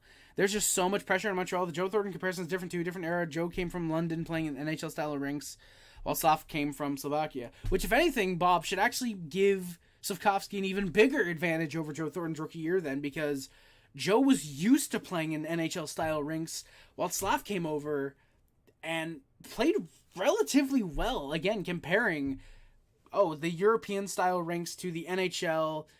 Smaller rinks, less speed, less area to get around. I'm trying to fucking find the word, and I couldn't find the word to say it, to describe what I'm trying. You guys know what I'm trying to say, but there's less space to get around. So yeah, I think that actually, if anything, gives a bigger point to Slafkovsky. Though I agree, there is a lot of pressure in Montreal. Granted, there was in Boston as well. There still is in Boston, but in Boston, With Thornton his first couple years, it was very much a hey, why are you hey, why aren't you clicking, Thornton? Why aren't you working out? And then like year 4 was like, oh yeah, this Thornton kid's pretty good. Yeah, we apologize. It was very much that. So for me, I definitely think that again with Slafkovsky, despite the pressure in Montreal, it doesn't seem to be affecting him all that much, especially this year. He's played very well despite a lot of the pressure on the fan base saying that he's not going to be good. he's not going to be a good player, already calling him a bust, and he doesn't care. He's playing so much better. Jeff, exactly. I'm saying that Slafkovsky is gold. I'm saying that Yuri Slafkovsky is going to be a fantastic player in the National Hockey League. But that's why Slav kept getting hit with his head down, forgot the rinks here are smaller. But Bob, you look at that from last year to this year, he's gotten hit, I think I've noticed once, with a pretty decent hit, and it was just a legitimate hockey hit. It wasn't him with his head down or anything like that. It was just a legit, oh fuck yeah, he just got cornered type of hit. Like it was a good hit. It wasn't like, again, like, oh, he's got his head down, that's something he needs to prevent. It was just, yeah, that was good. And it's happened like once this year. They really helped him out with getting him adapted to the North American ice surface. And like Tap, yeah, he's had to adapt to the North American ice size. The NHL game moves quicker, is more skilled. He is growing into his body for Tap, and I think he's already very much grown into it right now. So, like, I am excited, like you said, to watch him in 2 to 3 years. Like, how Slafkovsky's going to be using that body. Like, if he could use his body physically wise, the way that someone like a Radko Gudas does with the hands, fuck, I don't even know who, like, the hands of. Some, like, relatively sort of, you guys get what I mean? The hands of, like, a Crosby and the vision of, like, a fucking Mark Messier type of guy. Yeah, Jeff, exactly. He's got nice hockey sense already as well. The only thing I think I would ask him to improve on, well, firstly, the shot, obviously, the shot. But the big thing I would want him to improve on, don't orchestrate your passes or your shots as obviously, like it feels like Slafkovsky's like looking over a lot of the time to who he's going to pass to, and it ends up getting intercepted, unfortunately. I think that's something that's going to come to him naturally, though. I think in 2 to 3 years, especially with how he uses his body, I think that's going to end up helping him more, because it's going to be like, oh shit, do I play the man that he's passing to when Slafkovsky has a good shot? Do I play Slafkovsky even if it means I get hit? Like, how do I play this? I think it's going to cause a lot of people to end up second guessing how to defend Yuri Slafkovsky in a couple of years, especially with how big his body's going to be. If he can develop a shot, if his passing gets even better than it is right now. Again, this is a 19-year-old kid who already has quite good passing, if you ask me. Once he grows in that body and he gets a little bit of a better shot, this kid, when he's 22, holy shit. Like, it's going to be fucking good. I'm not calling him... Oh, yeah, Bob, no, I definitely know you're not calling him a bust, but I saw a lot of people that were like, oh, Yuri Slafkovsky's a bust. He didn't play well his first fucking year. It's like, it's like, okay. But yeah, I'm saying they should have worked him a little slower, Europe to the AHL, then to the NHL. Now it's almost impossible to slap down would be a huge embarrassment. I mean, I don't know, Bob, because there was a lot of people early in the season that were saying, oh yeah, Slafkovsky should go down. Slafkovsky absolutely should go down. Like, there was definitely talk early in the year that he should be sent down, and I'm glad we didn't. I think actually developing him this way is a lot better. And again, I've said it before, I have a lot of faith in Marty St. Louis as the head coach. He knows what it's like to be playing in the AHL, to be too skilled for a bottom six, but not enough size to play in the top six, He's not gritty enough for the bottom six. He's too skilled, but he doesn't have the size for the top six. Granted, it's the opposite. Slafkovsky, well, not even the opposite, just Slafkovsky's really goddamn big, but you get what I mean, He knows what it's like to have those expectations on you, and he knows what it's like to be a superstar as Marty St. Louis. And even Slafkovsky, if he could just have the hands of St. Louis, that'd be fucking sick. We've all seen the clip from when he's at that practice. He dekes the shit out of, I think it was Montembeau, dekes the shit out of him. If Slafkovsky could end up getting those types of hands, Jesus, dude, imagine how fucking good this kid's gonna be. Like, exactly, Kotkaniemi never really grew into his body, and again, like, that goes back to, like, oh, he had a good start to the year. It's like, okay, and what's he done in the last, 20 games? He has, 4 points in his last 20 games, And the Canes aren't playing well either, so it's not even like, oh, well, Kotkaniemi doesn't need to play good. The Canes are winning. No, they're 500, I'm pretty sure, right now. They're nearly out of a playoff spot. If there was a time for Kotkaniemi to step up, it would have been the past 10 games. He's done jack shit recently though. So yeah, I definitely think Kotkaniemi never grew into his body, and I would argue Slafkovsky has already surpassed Kotkaniemi by the time he left Montreal in just his second year. He's already surpassed where Kotkaniemi was by the time he left Montreal in Slafkovsky's second. You guys get what I'm trying to say. Slafkovsky in his second year has already surpassed what Kotkaniemi was doing when he left Montreal, I should say. There we go. Exactly, Enor Tap. Kotkaniemi was getting points at the start of the year, and injuries were forcing him to play line 2 duties. He's not a top 6 forward. He is absolutely not a top 6 forward in the slightest in the NHL. He is a glorified third liner who has occasional moments of brilliance, but he just does not have what it takes to be a top 6 forward, in my honest opinion, if I'm being completely honest. And that's not me being bitter about Kotkaniemi. Thank you for the first round pick, Carolina. Thank you. I'm not going to be mad at getting a free first for getting rid of a fucking third liner. So again, Kotkaniemi never grew into his body, I agree. Slafkovsky already, I think, has. He's just now getting to the NHL caliber, even on a rebuilding Habs team. Oh, Bob, sorry, that's stigma attached to all number 1 picks. Yes, it is. The be ready, the first overall pick, he has to be ready right now. There definitely is that pressure. I think it's slowly starting to go away, though. Not necessarily to the sense where it's right now, Macklin Celebrini, there's not going to be hype on. There's not going to be pressure on him. There absolutely will be. No matter who drafts him, there will be pressure on Macklin Celebrini to be NHL ready right now. But I feel like a lot of people know, okay, he's probably going to play another year, and I think he's in college. Play either another year in college or go down to the AHL, for example. I feel like it's going to be that. Or actually, if he's signed, I think it might be the CHL. I think he would have to get sent down to, potentially. But I do think that stigma is slowly starting to go away. But because Slafkovsky did get drafted to Montreal, like you said, fans wanted him right away, and sometimes the pick is ready. Connor Bedard was ready. Connor McDavid, Austin Matthews, Rasmus Dahlin, Owen Power, Jack Hughes. Jack Hughes to a sort of lesser extent, but you know what I mean. These guys were ready for the NHL. Sometimes they're just not ready. I think Slafkovsky, halfway through the year last year, if we had started him in Laval, I think potentially. I definitely think that. I definitely think that. Him not being ready, I think he would have been ready halfway through, personally. Oh yeah, Lafreniere definitely should have been the AHL. I forgot dude was a fucking first over. The dude literally is behind me. Can you guys even see that's Lafreniere? Kind of, aside from the glare. Dude is literally behind me, and I forget he was a first overall pick. He's the last Quebec-born first overall pick. Granted, Alexander Daigle was also a first overall pick, and we know how that turned out, but yeah, you guys get what I mean. Yeah, he led up the queue, right, and is becoming decent now, exactly, Bob. And, that's the cool thing, that we had the advantage with Joshua Waugh. He put up the next year, after we got him in the 5th round, by the way, he put up the same numbers that Lafreniere did before he went first overall. And now he's lighting it up in the AHL. Actually, I think he's been pointless, 9 out of his last, 11 games, something fucking crazy like that. He had a good start to the year, though. But Joshua Waugh, in 2 years, when he's in the NHL, I think he's going to be legitimately really solid. I think he's going to be a really good third-line forward who can play second-line minutes if there's an injury. I think Waugh's going to be a great player, and I think he's going to be on par with the type of Alexis Lafreniere type of guy. No NHL player should be allowed to play in the pros till age 20. Tap, I wouldn't even say that. I don't like that. I don't like that at all. Connor Bedard absolutely should be able to play in the NHL at 18. Connor McDavid, I think that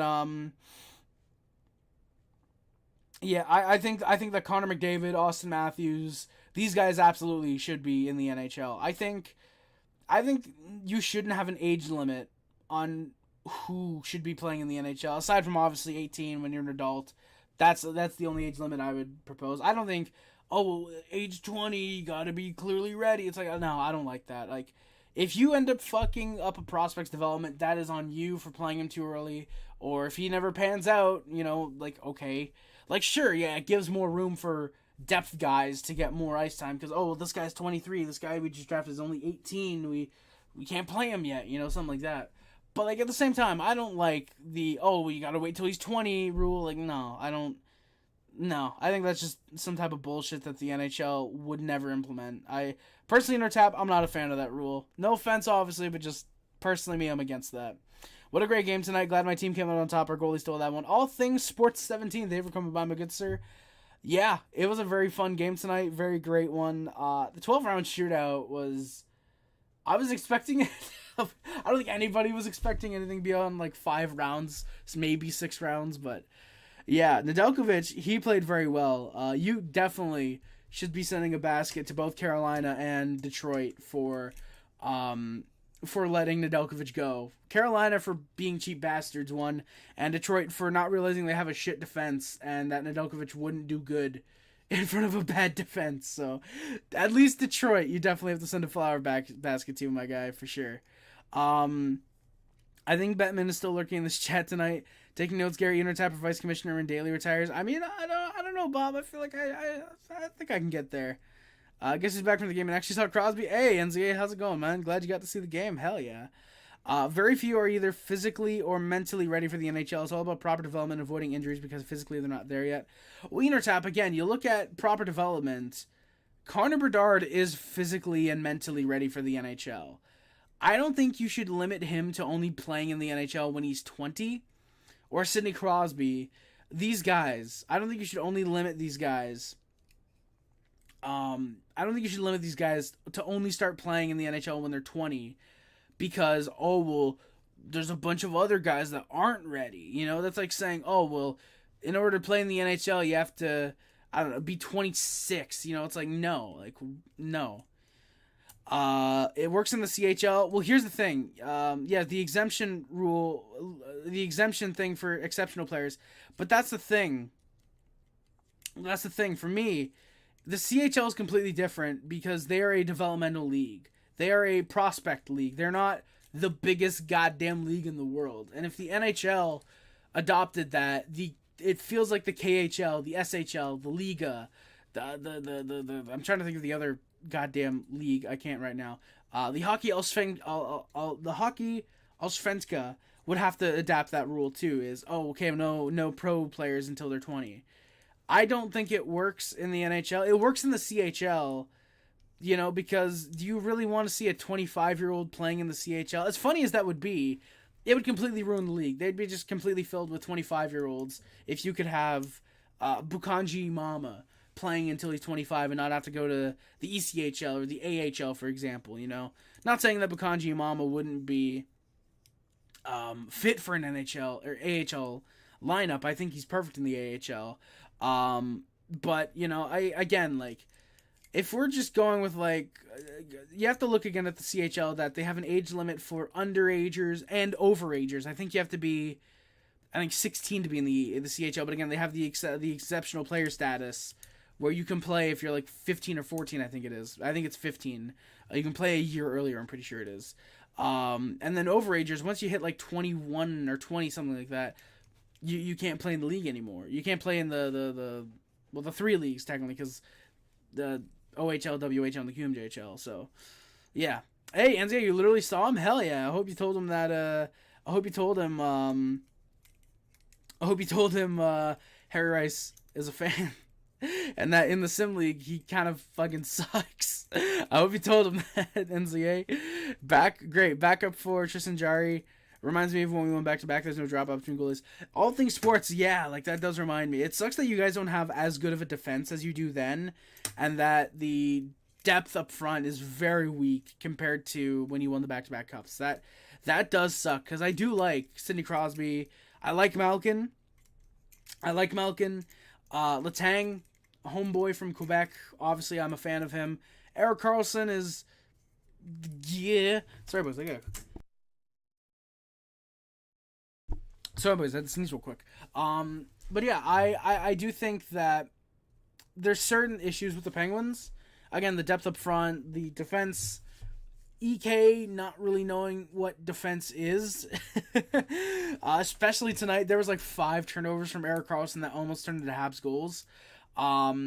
But yeah, I mean, definitely no drop off between the goalies. I will give you that. The goaltending is very, very solid for sure. Very solid for sure. Why was Barron not given a chance in the shootout? Because he had to make room for Brendan Gallagher in our tap, obviously. You got to give a guy who has lost any and all resemblance of shooting skill.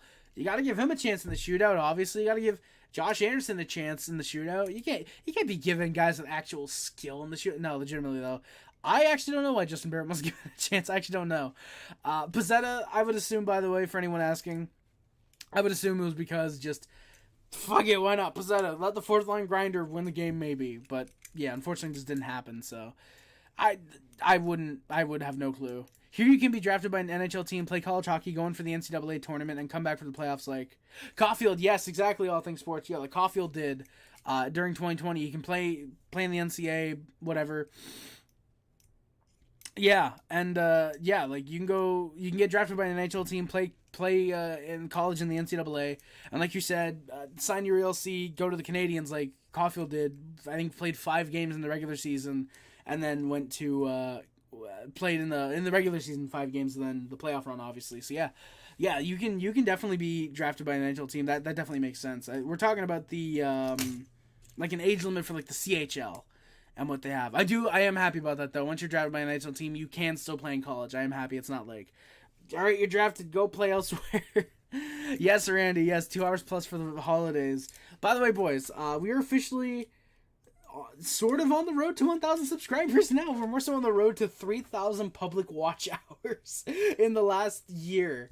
So yeah, in case anybody is new here or wondering why, we are actually eligible for memberships, super chats, and something called shopping, which I'm assuming is just, I think you can, okay, yeah, so basically, okay, I can make my own shop, basically, okay, and what you need for that, to be eligible for that, is, 500 subscribers, we have 879, 3 video uploads in the last 90 days, I have, like, 15, something like that, and either 3 million public shorts views, or 3,000 public watch hours in the last year.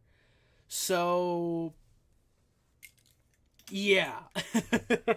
So yeah, there's that. If you guys could start binging some content of mine, I think I can say that. If you guys want to check out the 25 Days of Harry stuff, we've got a lot of that stuff going on. We just uploaded day 13 today. That is the ranking every NHL team video. I have uploaded every video except for, I want to say, the 24th and 25th, which are the only videos I've not yet recorded. I'm actually probably going to try and, I think, record the Q&A today. So if any of you guys have any last-minute Q&A questions, go check out the Shorts tab on the channel or the Discord in the link in the description if you guys want to submit a last-minute question there. Yeah, you guys can do that, like I said. However, again, we have the first 13 videos uploaded. That's about...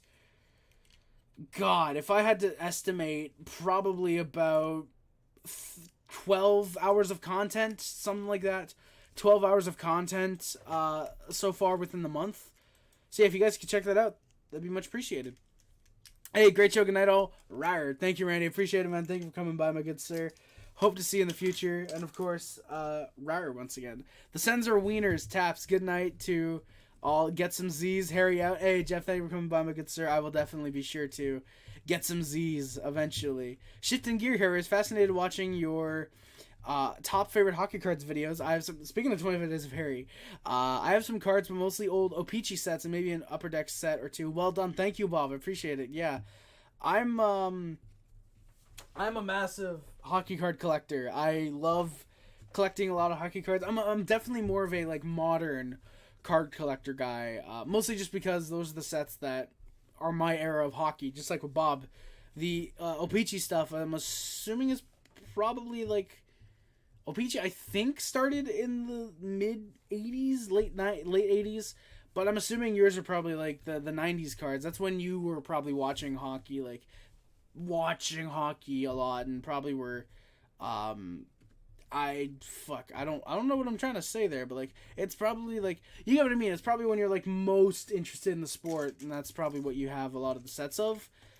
So yeah, I'm definitely very interested in the sets like right now. I don't mind collecting old cards, as you guys probably, if you guys watched the if you guys watched the hockey card collection video, you guys will know how many cards I have. But yeah, I have some. I have a lot of hockey cards. I have a problem, you could probably say. But yeah, I thank you, Bob. I'm glad you really enjoyed the favorite hockey card videos. Of course, by the way, the top favorite cards in my collection. I should clarify that, by the way. But yeah, fun fact of the day: when I was at the Habs garage, checked my phone, and saw that Heineman got called up. Literally 2 seconds later, he showed up at the rink. Of course, I waved. Hey, NZA, let's go! Hell yeah, man! I'm glad he waved back. Let's go! Always gotta love being friendly with some of the Habs players, especially when they get called up. That's sick, man. Galley should have just steamrolled himself into the net with the puck. Well, Tap, apparently it is full contact in the shootout, so it would have absolutely counted, apparently, which, yeah. Honestly, if I'm Galley, I think the funny thing would have been just, like, stream the puck down, run over to the goalie, start screening him, and hope somehow it goes 5-hole. If Gallagher ever made an All-Star game, which at this point... but seriously, if he ever made an All-Star game, that has to be his move. He just, like, lightly taps the puck, runs to the goalie, starts screening them, and the puck goes 5-hole. Like, that'd be really funny. I'm still waiting for the Andy finishes in Harry's mouth video to make it. Well, Bob, that's got to be over on the orange YouTube, because that cannot be on YouTube. I know it'd get taken down for that. You have the Gretzky rookie card set for Opeachy. Bob, that is sick, man. That is sick. Do you have the Gretzky himself? I know there's, like, it's weird. There's, like, Gretzky rookie cards that are, like, $5, and then there's others that are in, like, much better condition that go for, like, fucking, God, what is it, like, $75,000, something like that? Yeah, like, I'm looking at right now. There's one $715. There's a 9.5 for $9,000. There's one here for $12, which, low-key, if I had the money, I would consider buying, because I think it'd be really cool. I think it'd be really cool to just say, like, yo, I got a Gretzky rookie. There's one at $1,000. There's a wax pack for $79.80 tops, not Opeachy. Oh, that might actually be... No, this is no Opeachy, $12. This is no Opeachy. There's 5 available. That's fucking sick. But yeah, I would definitely consider picking up this Gretzky for like $12 if I had the money. I have 2 of the Gretzky cards. That's sick, Bob. Hell yeah. I've never had them graded, but they are both in plastic hard cases. No damage that I can see. Bob, you gotta get them graded. At least one of them. Like, that would, like, even if you don't want to sell them, like, that would be sick. Like, people come over, it's like, hey, yo, I got my Gretzky rookie cards graded. They're like, say like, they're like 9s. I'm sitting on like $20,000 right here. Why don't I sell them? I don't want to. That'd be such a fucking baller move. Just like, yeah, I'm sitting on $20,000. I don't want to sell it. I don't really need to. Like, that'd be such a baller thing. A Lemieux card. There's no way you have a Lemieux rookie as well. There's no way. I have sorry, from Jeff, by the way. I have a Bobby Hull WHA card. Gordie Howe in the Houston Aeros too. Jeff, that is sick, dude. Dude, I didn't even know if the WHA made hockey cards, but apparently they do. That's fucking sick. When I was young, no. When I was young, I had an Orr rookie card, but like an idiot, I played Noxies with it and lost it. Tap, bro. Dude, I feel the pain from that, dude. Like, just looking up a rookie card of Bobby fucking Orr. Dude, like, $3,000, $23,000, $3,000. Oh, from 91-92 score, Bobby Orr, the rookie, $5. 100... For an 8.5 Bobby Orr, $120,000. And by the way, these others that are listed here, $23,000 is for a 6, and a $2,000 card is for a fucking graded 1. Yeah. 2,000, 4,000, I think that's a reprint. Yeah, reprint, $35, $12. Dude, low key, dude, I'd probably buy one of these reprints just to say, hey, I mean, I have a Bobby Orr rookie. Like, technically, it's a reprint, but, like, low-key, by the way, I'm very surprised they've never gone back and done, like Opeachy, as far as I know, haven't done, like, throwbacks to the Gretzky rookie year for another set of rookie cards. I only took the Gretzky one out of the box once to get in the plastic and get it back inside. That's smart. I like that. That's why I'm still working today. Bro, the Gretzky set is, I think, $79.80. Yeah, $79.80. I'm looking right here. It is $79.80, which is, whew. Dude, legitimately, that is just the Gretzky card. That would be a sick one to have. I don't like Gretzky, but dude, if I had a Gretzky card, you guys best be fucking, you guys would know. I'd be showing that shit off every stream. Like, for the first, like, month after I get the Gretzky, I'd be like, yo, did you guys know I got a Gretzky? Yo, did you guys know I got a Gretzky? Like, I'd be showing that shit off. Like, I got a Gretzky rookie, bro. Like, that would easily be my top flex. Like, bro, you motherfucker, like, dude, I got a fucking Gretzky rookie card. What's the most you ever spent on a card without telling people that the one I bought was like $12? That would be a diss. That would be a diss in a in a rap song. Got so much money, I got a Gretzky rookie. It's worth so much at school I can play hooky. Oh god. Don't make me write that into my next rap, guys. Please don't. Please don't. Legitimately though, I would absolutely be bragging about the Gretzky rookie that I paid $12 for if I had the money. Legitimately though. NCAA, I think I've lost a couple cards. I know I lost my Sean Avery rookie, it seems, which is weird because it's either in my plastic bins that I have a bunch of my doubles in and accidentally misplaced it, or I genuinely lost it because I haven't been able to find my Sean Avery rookie, which genuinely sucks because I really like that Sean Avery rookie card.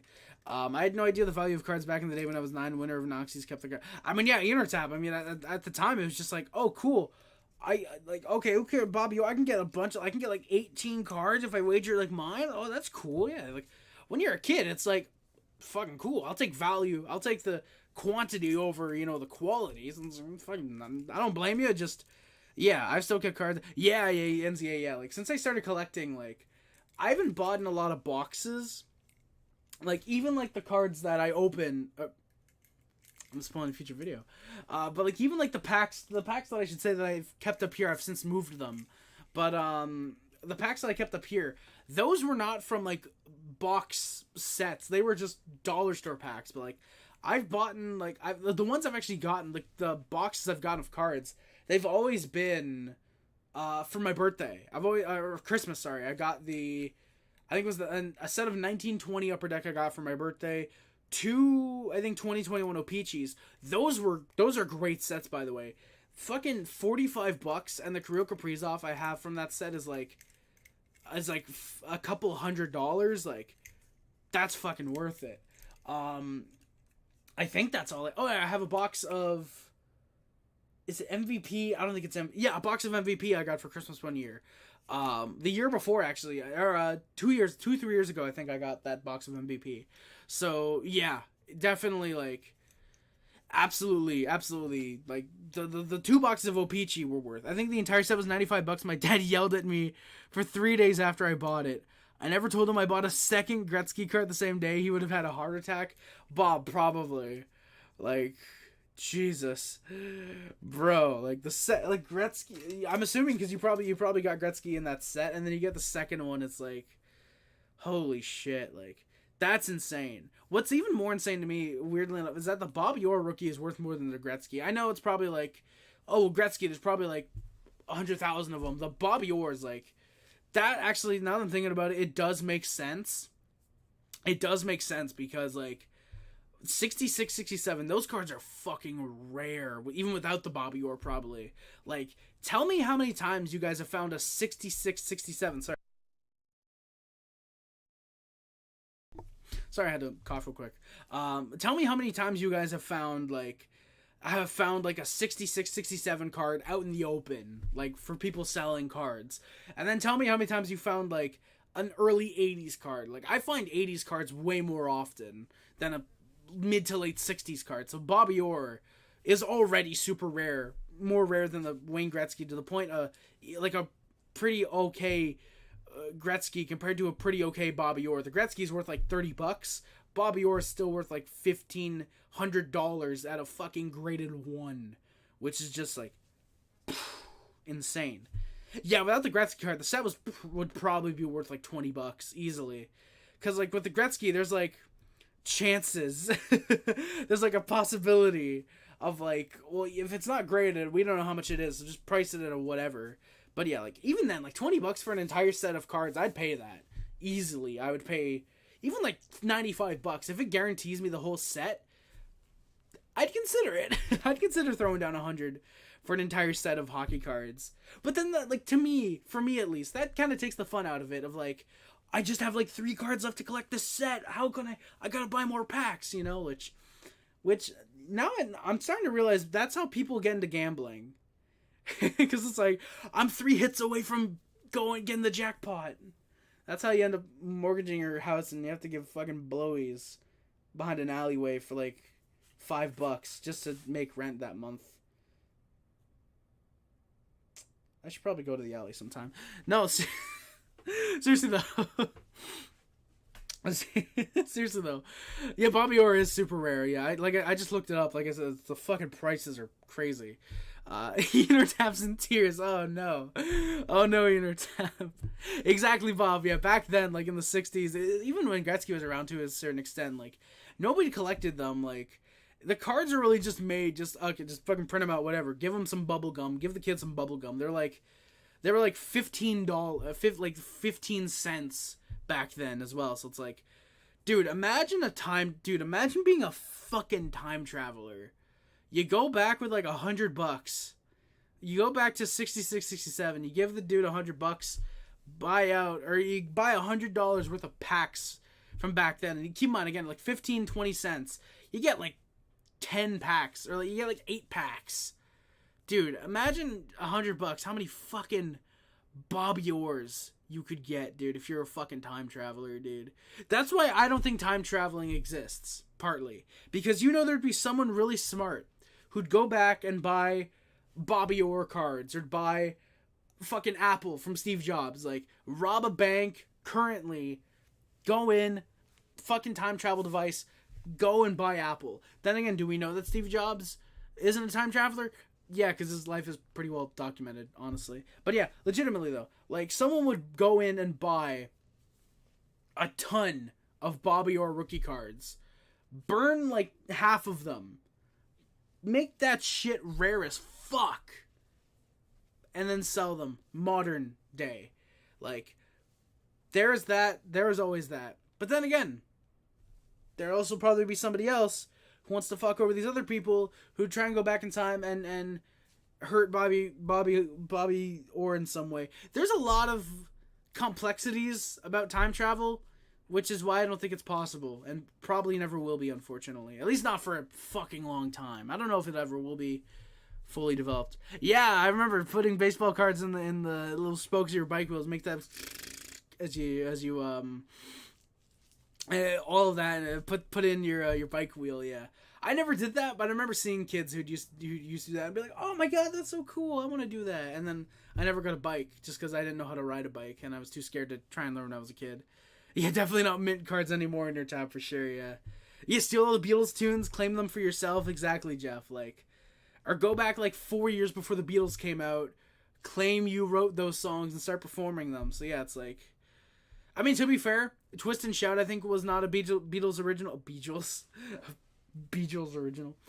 Wasn't a Beatles original, so like, there's certain songs you could probably like, hey, I got from this artist, but then like the rest of them, yeah, like, dude, imagine how much money you could fucking make if you like went back and recreated the Beatles songs like 2 years before they put them out. Like, Jesus, dude, how much fucking money would there be in that?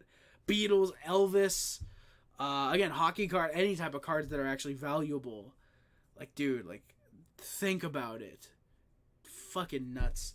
All right, I'm sorry. It's almost 1 o'clock in the morning. Holy fucking 1 o'clock in the morning. Jesus. Fuck. Yeah, this got way out of hand. Sorry, boys. But yeah, we're going to do the Canadian stats, and then we're going to out of here. My voice, a little bit rough. And also, I've got stuff that I would like to try and do tonight for 25 Days of Harry. I did not know that about Twist and Shout, Harry. Yeah, Bob's. Apparently, yeah, Twist and Shout. I don't know. Actually, it might have been Twist and Shout that wasn't a Beatles original. I think it wasn't, though. Yeah, no, it wasn't. It was originally recorded by a band called The Top Notes. And then it was reworked by the Isley Brothers in 1962. And then the Beatles recorded it in, I want to say, 1963, yes. Yeah, they recorded it in 1963, and then it was released in 63, yeah. So within 3 years, there was 3 versions of Twist and Shout. And then, of course, shout out Salt and Peppa put it out in 1988, which is obviously the best version of that song. No, seriously though, that Twist and Shout is actually not a Beatles original, surprisingly. I was a big Rolling Stones fan back then. Bob, yeah, I enjoy some Stones. Like, apparently they put out a new song recently, and I only know that because Sidney Sweeney's in the music video. I've not seen the new Rolling Stones music video. That's not like I hate Sidney Sweeney. I love Sidney Sweeney. It's just I've seen all the good clips. But speaking of Sidney Sweeney, I will probably try to I will try to watch Anyone But You eventually, because I know I'm gonna hate that movie, and it's gonna be a very fun review if I ever do see that movie. So be on the lookout for that, probably January or February, depending on when a HD version becomes available for me to totally legally buy on DVD. But yeah, Harry, thanks for putting the extra effort in here tonight. Hey, Bob, no problem whatsoever, my guy. No problem at all, man. Whew, if I could do this every night without my voice kind of gripping out on me, believe me, I would try. And also, if I was living by myself, then again, to be fair, I'd probably be nonstop streaming, and just like turn off my camera when I like need to sleep or whatever, because it'd be like sleeping right now. Enjoy the music or whatever. Like, I'd put on like old videos maybe. That'd be a hell of a way to get my viewership up and the viewing numbers. Well, that's all I'm gonna say. No, legitimately, I don't think I would do that. That'd be really fun, but too much Wi-Fi needed for that. Well done, Harry. Good night to you and all, especially Bob. Hell yeah, Tap. Thank you, man. Good night, good night. Tap. I'm assuming Bob's probably heading out in a minute too. Thank you, Tap. I appreciate it, man. I hope to see you guys in here in the future. Let's get into the stats and let's finish off the stream. Holy hell. Maybe we'll stay live for 9 more minutes just to get to 2.5 hours, but we'll see. Sidney Sweeney was on Jimmy Fallon last night. She looked absolutely stunning. Oh, Bob, yes, I know about that. I've seen some clips of that already as well. And yeah, let's just say, Sidney Sweeney, let's just say if she was in this room right now, I'd be interviewing her. I don't know what the fuck you guys think I'd be doing. What do you think, I preferred it? Not at all. The way that came out, that was perfect. The way that fucking line came out, that was perfect. Oh yeah, Bob. Yeah, the dress you wore, very, very top tier. Absolutely top tier. I should do that. A ranking of like my top end crushes. I should have you guys I should do a video where like I rank people. Elite Eklund. Hey, how's it going? How's it going, Jack Olson? Coming in near the end of the stream. How's it going, man? Why lose? Wasn't my choice. I don't think the Canadiens management wanted to lose, but Penguins ended up coming back. Erik Karlsson turned the puck over 18 times, which, I mean, Jack, San Jose, you're probably used to that happening. Yeah, it just ended up blowing a 2-goal lead, unfortunately, once on the power play and once because of Sidney Crosby. Just kind of sucks, unfortunately, but yeah. Alright, so Nick Suzuki leads the Canadiens, 8 goals, 15 assists, 23 points. He did have an assist tonight, but apparently it was his 15th of the year, so I don't know where I've been miscalculating, but apparently I have been. Cole Caulfield has 7 goals, 13 assists, 20 points. Mike Matheson has 5 goals, 15 assists, 20 points. Say it with me now, everybody. Remember when Mike Matheson wasn't playing like a top 15 D5 games ago? Yeah, I remember too as well. Sean Monahan, 9 goals, 7 assists for 16 points. Alex Newhook is unfortunately out for basically the rest of the year. 7 goals, 6 assists, 13 points. Okay, Harry Nino Tap. Great show tonight as always. Thank you, Bob. Appreciate the extra long post-game show. Good times. We'll see you soon. Keep your stick on the ice. Cheers. Hey, Bob. Thank you very much, my good sir. Thank you for coming by. I hope to see you again real soon in the chat. Thank you, guys, so much for coming by. We are going to work extra hard and extra long to get those goddamn watch hours up, because I need the 3,000 watch hours. We're going to get fucking YouTube. And I just realized, why does YouTube require 3,000 public watch hours for a channel that apparently only would need 500 subscribers? I find that weird. Granted, we're at least 1/3 of the way there with 1,237 public watch hours. We're there. We're almost there, basically.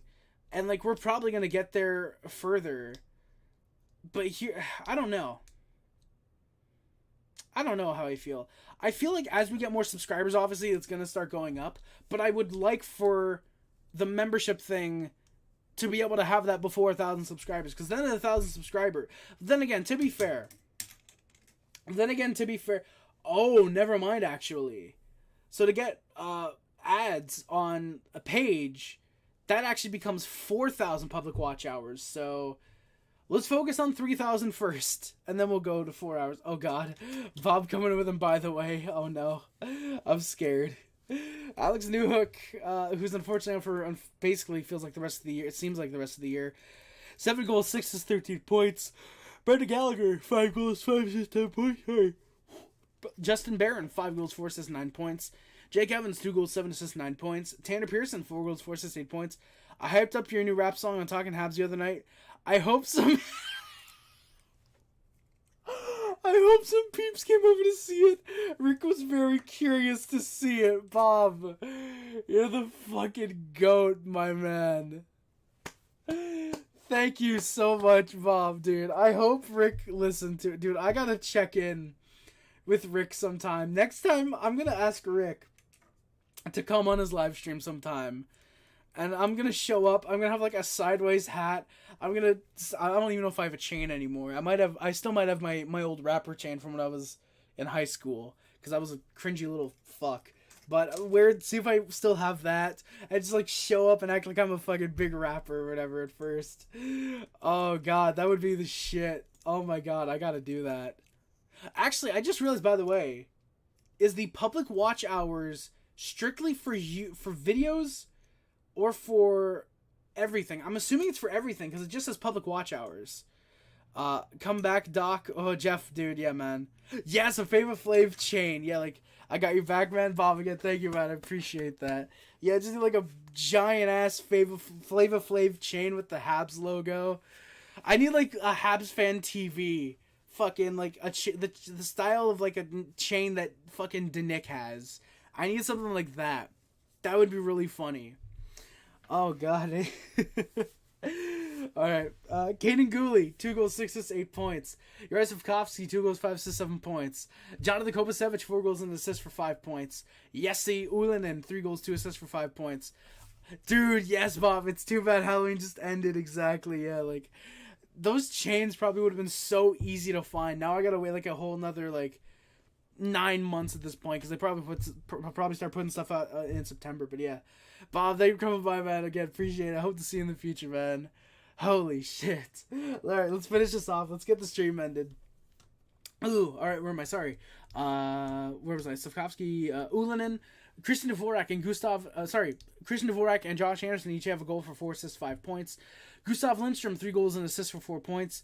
Jayden Struble, 2 goals, 2 assists for 4 points. Michael Pizzetta has a goal, 3 assists for 4 points. Quite solid, actually. Raphael Harpinard, who's been out, I believe, an undisclosed amount of time, 4 assists. Yoel Armia with 3 goals. Arbor Jack, who's currently on the Val, and David Savard, each with a goal, 2 assists, 3 points. Jordan Harris, who's, I believe they said is expected to return within the next week or two. I believe that's what the Habs Twitter said. 3 assists. Kirby Doc, who's out for the remainder of the year with 2 assists. Jake Allen and Caden Primo, each with an assist. Time for a few pops, a.k.a. Molsons. Hey, let's go, Jeff. Hell yeah, Jeff. You gotta love those Molsons. Support the people who own the Canadiens. You gotta do that. Michael Pizzetta and Arbor Jacki each with 3 fights. Tanner Pearson, Yaroslavkovsky, and Josh Anderson each with a singular fight. Alright guys, I'm going to be getting out of here now. That is going to do it for today's video. Before I do get out of here though, boys, I will say that the next time we will be live is for the Canadiens home game against the New York Islanders. That is going on on Saturday. So, holy shit, we're Wednesday? Oh, no, we're Thursday. Oh, well, we're Wednesday when the game happens. Yeah, so we're not back until Saturday. Saturday night, hockey night in Canada. Home game against the Islanders. That's going to be fun. We are then up here live for the 18th against the Jets, the 21st against the Wild, and the 22nd against the Blackhawks. And then we are next up here live on Christmas Eve for the live stream. So, yeah, we've got a bunch of live streams coming up before Christmas. Really hoping it ends up panning out. That'd be really nice. And, yeah, I think what we're going to do, by the way, boys, is I'm going to start working on trying to live stream more. Or at least get more videos posted. Maybe what I'll do is I'll work on, I don't know, maybe what I'll do, I don't know. I want to start streaming on Twitch, like doing the gaming stuff on Twitch and then the hockey stuff on the YouTube. But then maybe posting like the Twitch streams over here on YouTube as a video archive. I don't know. We'll work something out anyways, boys. But yeah. Hey, later. Take care, Harry. We out. Hey, Jeff, thank you for coming by, man. Much appreciated. I apologize I didn't get to read the comment until you probably have already left. But thank you for coming by, man. Much appreciated. But yeah, boys, please go check out the 25 Days of Harry content that I've posted so far. Much appreciated. Would love your feedback on all that. We are going on day 14. That's getting uploaded today. Yeah, so thank you guys again for watching. My name is Harry. Do not forget to like, comment, subscribe, favorite channel that includes everything. Like, comment, subscribe, favorite channel that includes, but is not limited to YouTube, Facebook, Twitter, Instagram, anything else. My name is Harry. Subscribe to the Puffy Club, the Hazy Club, the Sub Hub, the Nation. If you remember the Wild Squad. Thank you for running comments and streams, and it is much greatly appreciated. Thank you guys again so much for watching. My name is Harris again, and I'm out. Love you guys. See you guys. Ade Montreal. Always remember no matter how bad we are. Like last year, how fairly okay we are. Like this year. Go Habs, go, baby. Thank you guys again for watching. My name is Harris. Again, peace, NZA. Thank you for coming by, my good sir. Again, and I'm out. Love you guys. See you guys. Bye, guys. Love you guys. See you guys. Bye, guys. Love you guys. See you guys. Bye, guys. Bye.